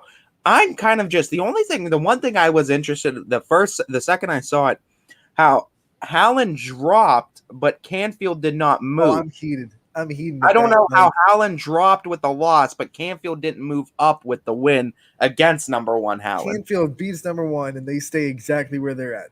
Like, that's yeah. I know it's hard to put over Liberty and Waterloo, but I mean, we got a 3, a 4, and 2 6-loss teams in our top 4. I feel like Canfield needs to be given some love too. I mean, if we're gonna drop Howland for the loss, I think Canfield needs to move up for a win. The hard part about these power rankings now is like Poland, Liberty, Waterloo, and Springfield, Garfield all won this week. So you're either going to shaft Canfield by not moving them, or you're going to have to drop teams that won this week. And Liberty got the big win over Garfield to get the season sweep there. It's hard. It's hard because my power rankings, full disclosure, like I always do, I had Canfield as 5, but that means I had to drop Liberty and Poland down a spot, even though they won this week, just to make room for Canfield. So you're either going to shaft someone by moving them down after winning, or you're not going to move someone after winning. And obviously the rest of our voters decided to keep Canfield where they were and not penalize Poland, Liberty, and Waterloo for winning big games on their schedule. Yeah, and I mean, we'll have to see how the last couple weeks wind down, though. But you couldn't. There was no way to not drop someone that won without moving. Canfield's in a tough spot because no one lost for them to move up. Yeah, I mean it is. It's tough. It is tough, and I mean, it could be just to see where what Canfield can do this week. I know they've dropped some games in the past. I mean, it's a tough. It's a tough power ranking. Yeah, and having Waterloo's a great team. They're doing great things this season, but having them above Canfield after Canfield just beat number 1, like you got to at least have Canfield at 7. Yeah, I gotta figure Canfield needs to be able to move up too. Even with Liberty, I think they can make a case with that one as well. Like Liberty beat Garfield this week. I get that. There was a big win in the MVAC. They're keeping their top spot in that conference. I get it, but man, when I start to talk about like, do I think Canfield would beat these teams? Obviously, they got smacked by West Branch. They got beat by Howland, but then beat Howland. They did not play Louisville. They played them tonight. They lost to Poland by 2. So you're talking about they played 4 of the top 5 teams. They haven't played Salem, I don't believe. Did they? I don't think they played Salem this year. But they've played 4 of the top 5. They lost badly to West Branch. That's the only bad loss. Lost by 2 to Howland. They're going to play Louisville tonight, and they lost by 2 to Poland. So to say that they have all that and they're down there at 8. Well, I just feel like you got to figure what's playing Louisville and Poland this week. Maybe the voters in it were. If they beat those two, they move up in the top 5. Just to see where they ended up with this week, facing Louisville and Poland, because Canfield comes out winning this week. I don't care who you are. That's a top 3 bid right there for me, I think. I still think they should be above Waterloo. I mean, yeah, it's a fair argument. Like I know they're your sweetheart school, Ty, and this isn't disrespect to Waterloo because they've had a great season. They're winning the games that they're supposed to win, and they're beating teams that people probably think they shouldn't. People probably came in thinking they're not going to beat Jackson Milton. They're not going to beat Springfield. They're not going to beat Western Reserve. They've done it. So props to Waterloo. But I don't think they beat Canfield head-to-head if they played. Now, obviously, we're not going to ever see that matchup. But you start to think about it, like, would they beat Canfield? Are they a better team than Canfield? I don't know. It's hard. It's hard too. I mean, and it's hard when you look at the loss columns, though, as well, putting teams like that above other teams. But, I mean, strength of schedule has to be taken into some account. But it can't. Not all. I want to make that clear. Like, we're not doing all strength of schedule because, obviously, you play the teams that are in front of you and you can't handle that. But, yeah, strength of schedule has to be a part of the discussion. Yeah, it's definitely a part of the discussion. But like I said, they come out. Canfield looks good this week out after playing Louisville, Poland. I think that's enough to get them into the top 3, honestly. Salem, by the way, they have one conference game left on Wednesday, but then on Thursday, 2 days and 2 games in 2 days. Thursday, they go to Massillon Jackson. So there's still an opportunity. I mean, Salem wins that game. They lock their space off as 1 as far as I'm concerned because Jackson's a great team. But that's a toss-up game. So there could be another team that takes that one spot after this week. I mean, if West Branch beats Marlington, they're sitting right there. Can you put West Branch 1 if Salem beat them twice? I mean, then at that point, you got to look at the 4 losses then and just say who had worse losses. I mean, overall, then I mean, you would have to look at the 4 losses of both teams. Just to dive into that, West Branch lost twice to Salem. That's 2 of them. The other losses are to Canfield and New Philadelphia.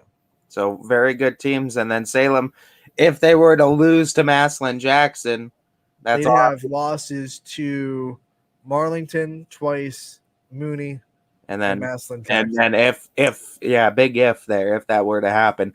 So I mean, definitely arguments on both sides. What do you do? I mean, Howland beats Poland, and then Poland beats Canfield. What do you do with that? Louisville, though, too. Do you put like, what if Canfield beats Louisville, Howland beats Poland, Poland beats Canfield? That's like, I don't know. Really, honestly, just putting them up there. It's tough. With the way the power rankings have been working this year, that's what's going to happen because it's all been chaos. Yeah, no doubt. No doubt. Any other I think everything else is even kill. I mean, I would definitely at least have Canfield 7. I mean, they just beat number 1 power ranked team. They have to move up. I personally move them above Poland. I'd throw them 5, throw Poland down 1, everyone else down 1. Honestly. So you just knock Garfield out for the week, and then No, I'd keep 9 and 10 where they are. I'd move Canfield from 8 to 5. Move everyone from Poland, Liberty, and Waterloo down 1. Oh, I see what you're doing. So basically, just put Canfield in that 5 spot, Poland 6, Liberty 7, Waterloo 8, Springfield 9, Garfield 10. And this was the first time I kind of broke my rule. And my power rankings, I had Poland ahead of Liberty for the first time all year. And my reasoning for the whole season was, Poland never won when Liberty lost, so there was nothing that said that Poland could jump Liberty all of a sudden because both teams were winning. So I never really flipped them in my power rankings, but this week I had to because I put Canfield 5 and I could not put Poland like at 7 or 8. So I was like, Poland's gonna have to stay ahead of Liberty. I had Poland 6, Liberty 7. Yeah, that's what I would have done, and I mean that's no disrespect. But then it hurt to put Liberty all the way down to 7 with a 1-loss record. It's not. I don't think it's disrespectful because I mean I'm just looking at. I mean, you have to take some sort of strength of schedule into it, and we also know teams earn their ways into the top 5, and it wouldn't be a disrespect to Poland taking them out of the top 5. It's more giving Canfield respect, I think, by putting them in the top 5 for beating number 1 ranked talent at the time. And look, let's be honest. I mean, Poland, they lost to Struthers. They didn't look great against Girard. They beat them by 10.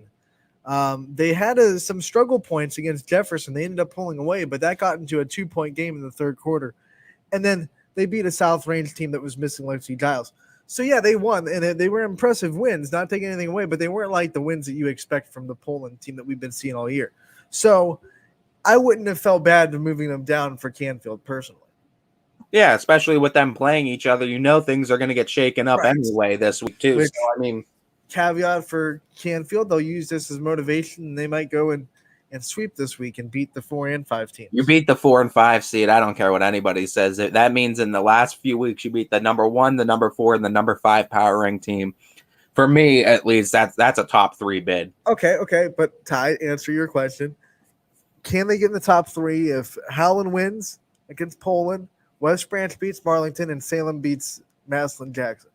Do they jump any of those 3 teams? I think they could jump Howland then. If Howland beats Poland, Canfield beats Poland, and Canfield beats Louisville on top of that, I think you go Howland 4, then Canfield 3. Caveat in front of that. Howland beats Poland by more than Canfield does. Do you still jump? And then it becomes interesting. It becomes a how much argument too. Did Canfield? Let's say Howland beats them by 10 or something, and Canfield wins on a buzzer beater by 2.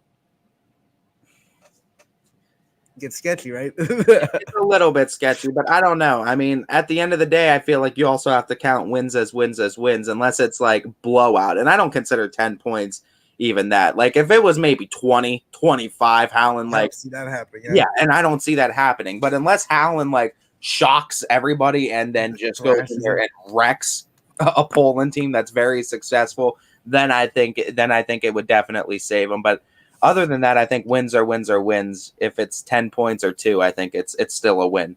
Crazy. It'll be crazy. Let's go into the boys. That's just my thinking too. There's different voters too. Different voters have different thought processes for sure. Let's go into the boys' side. Camel stays the same. East Liverpool stays the same. Springfield stays the same. Louisville stays the same. So top 4 locked up.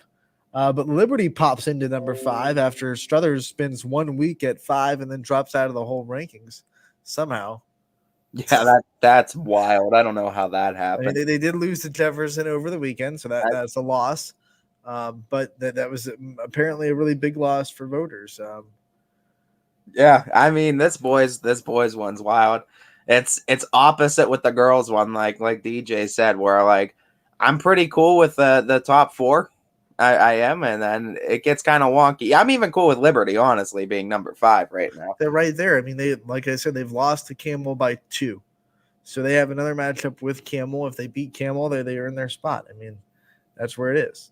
But then that becomes wonky too, because then you look at Lowville and Liberty having the same amount of wins. Lowville 1 less loss, and Lowville actually beat Camel by a decent amount too. Yeah, but Lowville has some losses that they shouldn't have, and Liberty doesn't have any losses that they shouldn't have.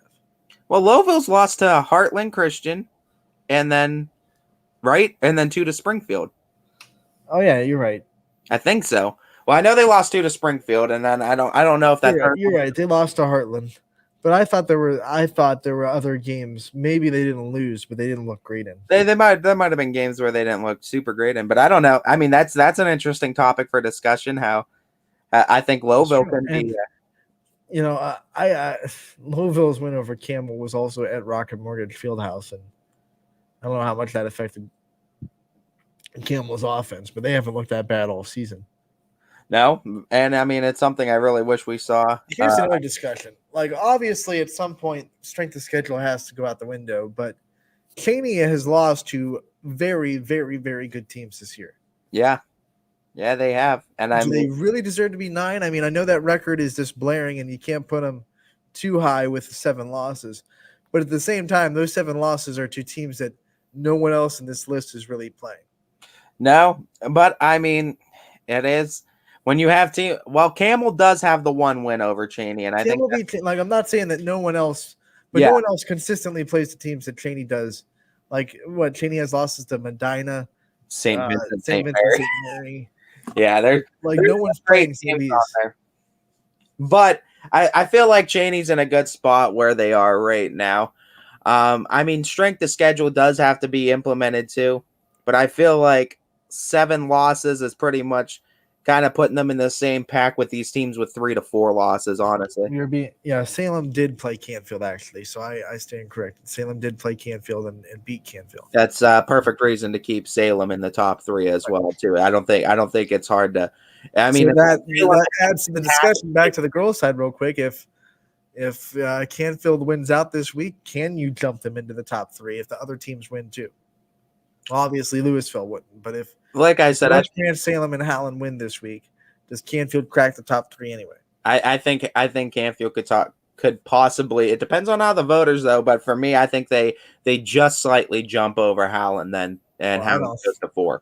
That's what you said. Like the vote, I don't know. Like Canfield obviously didn't get a lot of respect from other people. Yeah, they beat number 1. They stayed where they're at. But for me, my personal thought would be put them at 3 and put Howland at 4 if they go and beat Louisville and Poland this week. I don't know if these voters would put them in the top 3. I don't know if they will either. Let's look at back to the boys though. Cheney, like I said, I mean, do you think I don't think Cheney. I think they're a better team than Heartland Christian. Sorry, I think they played. It wouldn't be close. I think Cheney right now is. I mean, the strength of schedule definitely is giving them respect, and I think that's why they haven't really dropped off this list. They're on the power rankings because their strength of schedule. With no other team with 7 losses, 3 games left. I don't know. 15 wins might be able to get them the 5 spot. I don't know if they can get much higher than that. Who are their opponents left? Do you know off the top of your head? Not off the top of my head, but I could pull it up real quick. I'll go look it up. Because, I mean, for me, looking at the top 3 are kind of locked right now. And I don't, for me personally, unless Camel loses, and loses bad, I don't know if I could see. I mean, East Liverpool with 3 losses too. That's a tough one too. Springfield's 18-0, but I feel like both East Liverpool and Camel have a little bit better wins on the season. Well, according to Max Preps, which You can never, be hit or miss, never know. It's hit or miss. Cheney has just 1 game left. Max Preps has them losing to East 62-17. That can't be right. That can't be right. That's got to be wrong. That's got to be so wrong. That's got to be flipped, right? I bet they beat East 62-17. Yeah, okay. Yeah. The Wait a one second. I'm looking at, they have East, Poland, and North Canton Hoover. Oh, so that Max Preps has West Geauga. That must be completely gone. Yeah, that must not be there. I'm looking at. Where are you looking? I got Cheney versus East Friday the 11th. I got home versus East again too. Okay. Tuesday the 15th, and then Wednesday the 16th. They're away at North Canton Hoover. So you got 2 teams that aren't on the YSN list, and then 1 team that would if they're a YSN team. In my opinion, I mean Hoover would be on this list if they were on YSN. They're not. Poland's made appearances too on this YSN list. Poland's It's made not appearances. not a bad team. Not a bad team. They're probably in the top 15, but they're not in the top 10. No, But but I don't think that's enough. I don't know if that's enough to get into the top 5. if they go 3-0, I think they might get like 7. I really don't. It's hard for me to put Cheney at top 5, and I think, like I've said, I think the top 3 are so hard to crack into right now because unless one of these teams has like a disastrous week out of Camel, East Liverpool, and Springfield, I don't see a whole lot moving into that top 3. Liberty can maybe if they beat Camel. If they beat Camel. But how far do you drop Camel? Do you really? I mean, they've won a lot. You know what? Honestly, a lot of good teams. If Camel loses, I want to give Springfield a shot at 1. Throw them at 1 at 18-0. They're undefeated. They're beating everyone they're supposed to beat. Kind of just. They haven't had a game that was like they should beat this team that's close. They have the triple overtime game against South Range, of course, but that's a different level of basketball. Camel then, because to me, if Camel loses, if you might be able to convince me to put Springfield at 1 and Camel at 3, but I don't know if I could drop East Liverpool out of the top 3, especially if they don't lose and put 4-loss Liberty ahead of either of those 3 teams. Like, I think Liberty winning would get them number 4, and I think solidify them at 4. And they do have 4 losses, but once again, like you look at them, they're from Warren Harding, Camel, Struthers. There's one more. I don't. Unless the Struthers by 2. They're losing close games too. I mean, yeah. I mean, there's close losses on there to good teams. But, I mean, it's another discussion point, too, especially when Camel's also beaten Liberty. Springfield's obviously undefeated. East Liverpool. I mean, East Liverpool, I think, would be the biggest contender to drop out. I don't know. It's hard to put Camel out, I feel like, when they have 2 losses to take them out of the top 3, but maybe. I mean, it all depends on what the voters decide, though, too. And crazy voters. I mean, there's a lot, too, that we've seen from these power rankings that show, I think, at least from what the voters' perspective are, that they have a lot of respect in Camel, East Liverpool, and Springfield this season. See, Max Preps has the Liberty is 17-1, so that tells you how accurate. Oh yeah, Max Preps on top of it. Like they have them beating Struthers. I know they lost to Struthers. I know that's wrong. Well, and we can't be paying attention. Oh, you know why? I accidentally hit girls basketball. That's why. There you go, man. Oh my god.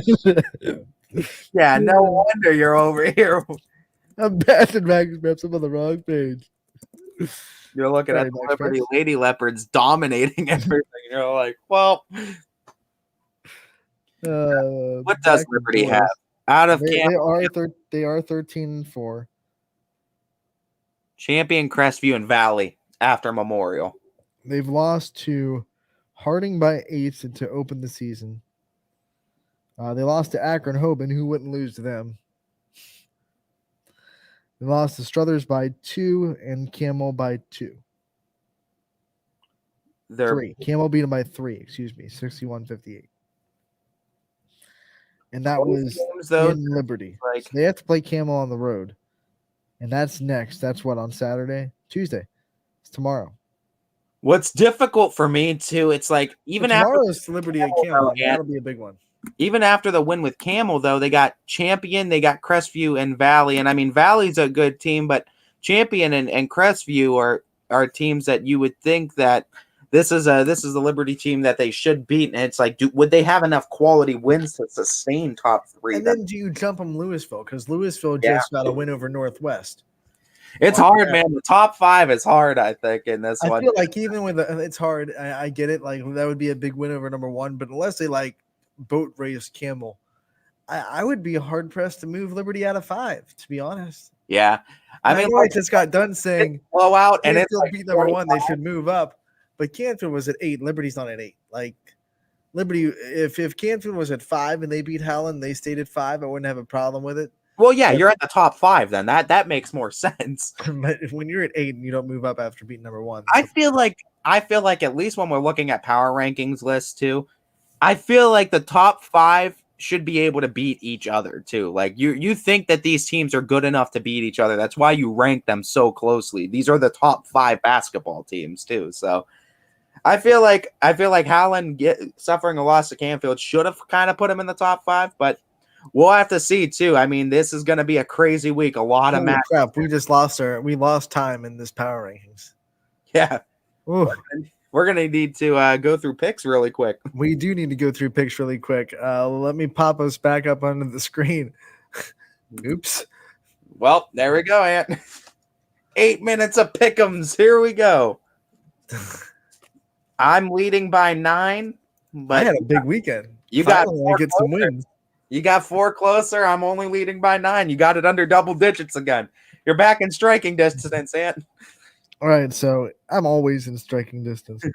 Here is our picks, and we start with what could be the big matchup of the day.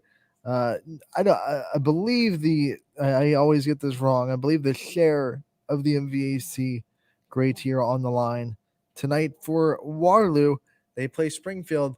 Ty, I'm going to make you take this one. The Tigers have 70% of the fan vote right now. The fans getting behind the Tigers. It's it's the Scarlet side, though, of the MVAC. You are Scarlet side. No, you're good.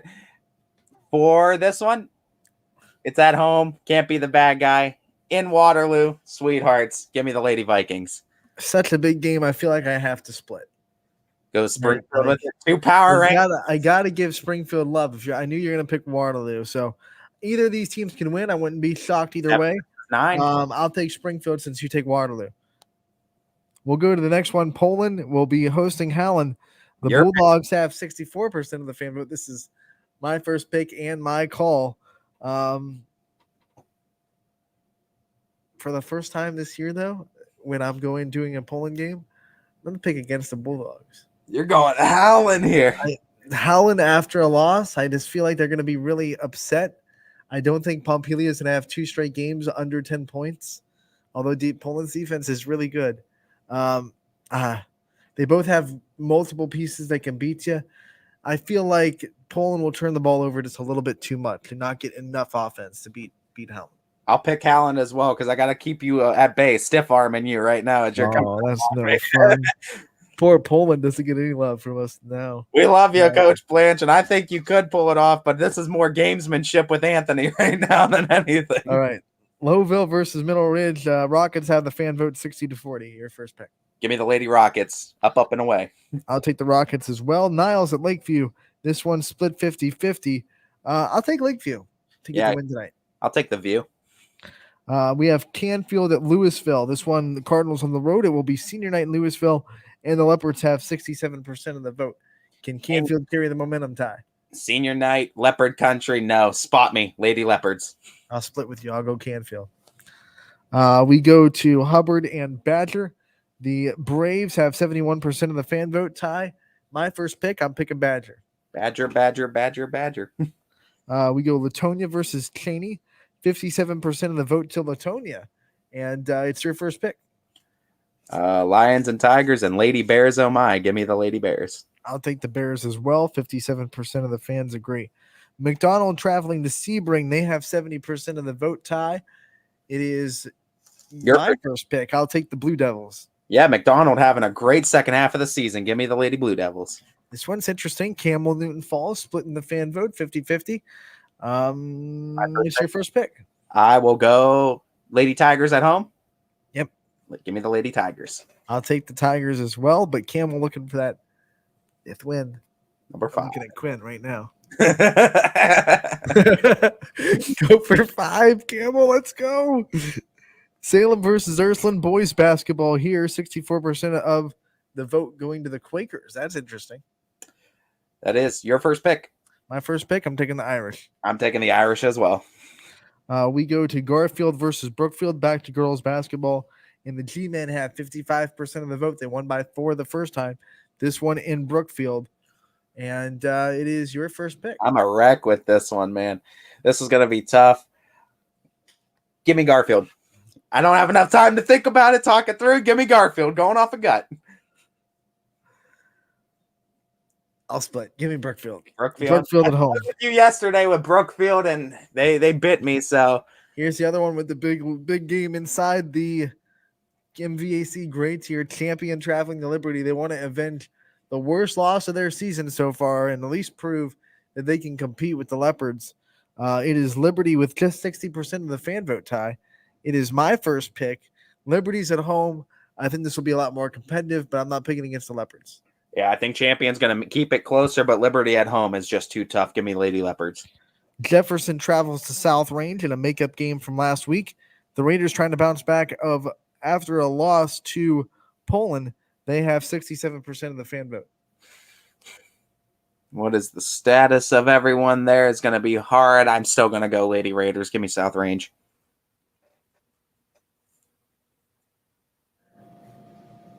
Where did Anthony go with his pick? I'm right here. I just had to, I had to talk to Quinn real quick about something.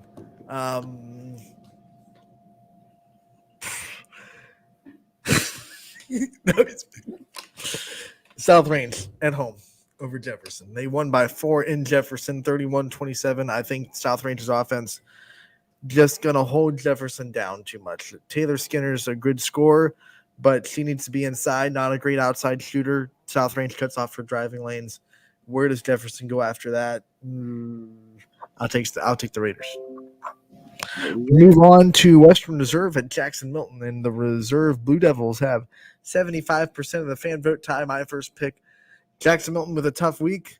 I'll take the Blue Jays to bounce back and get a win before tournaments. Yeah, in Jackson Milton, give me Milton. All right, we go to Niles versus Lakeview. This is a boys game, so boys-girls doubleheader tonight in Cortland. Lakeview has 67% of the fan vote tie. Your first pick. Yeah, I'll go double up with the View. I'll go Lakeview as well. We have back to girls, Lake Center Christian versus Valley Christian, and Lake Center has 75% of the fan vote tie. Are we rocking against the banner? I am, so go to Lake Christian. You're going to Lake Christian. I'll go right there with you. All right. You're getting scared. You're getting no, scared. I mean, I'm You're cool. Scared. I'm on the run. I have one big day. Ty's scared. Crestview goes to Liberty. Rebels have 82% of the fan vote tie. It's your first pick. This is girls? Mm-hmm. Liberty. LeBray, sorry. Crestview. I was like, I don't know why I said I'm like, wait a minute. Crestview LeBray, my bad. Give me Crestview. Give me Crestview as well. Poland at Girard. This is boys basketball. 57% to the Bulldogs. My first pick goes to Girard, home team. I'll take the Indians. I'll go Poland on the road. All right, I think that's a quality split actually. United girls going to Beaver Local. They have 56% of the fan vote. Yeah, give me United. I'll take United to bounce back as well. And finally, Lisbon at Heartland Christian girls basketball. I'll take Lisbon to get the win. Lady Blue Devils. All right, that does it for a hard running point. What a fork in it. Just at the nick of time. And Kirby's smart in the comments, so all I have to say to him is roll tech, and we'll go with there before we leave today. Power Hour coming up from 3 to 4. Casual Sports Podcast from 2 to 3. And all of that basketball coming on tonight. We're taking a 22-hour break. We'll be back tomorrow, everybody. Have a wonderful evening.